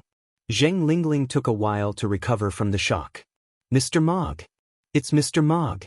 She had not seen it coming, that Mr. Mog, so mysterious and unpredictable, was actually Mo Baichuan, whom she had watched grow up. Xianjing, are you certain you're not mistaken? Zheng Lingling questioned. Zheng Xianjing replied, I am sure. I initially thought Mr. Mog was the worthless Emo-Chishan, that's why she left the rest unsaid. Zheng Lingling snorted, that useless person Emo-Chishan isn't even worthy to shine Mr. Mog's shoes. Exactly, Zheng Xianjing sighed regretfully. I was so foolish to waste so much time on such a loser. I almost overlooked the real Mr. Mog. I was lucky to uncover the truth in time.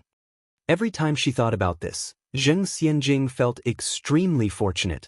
Zheng Lingling continued, Baichuan has certainly played his cards close to his chest. Who can disagree?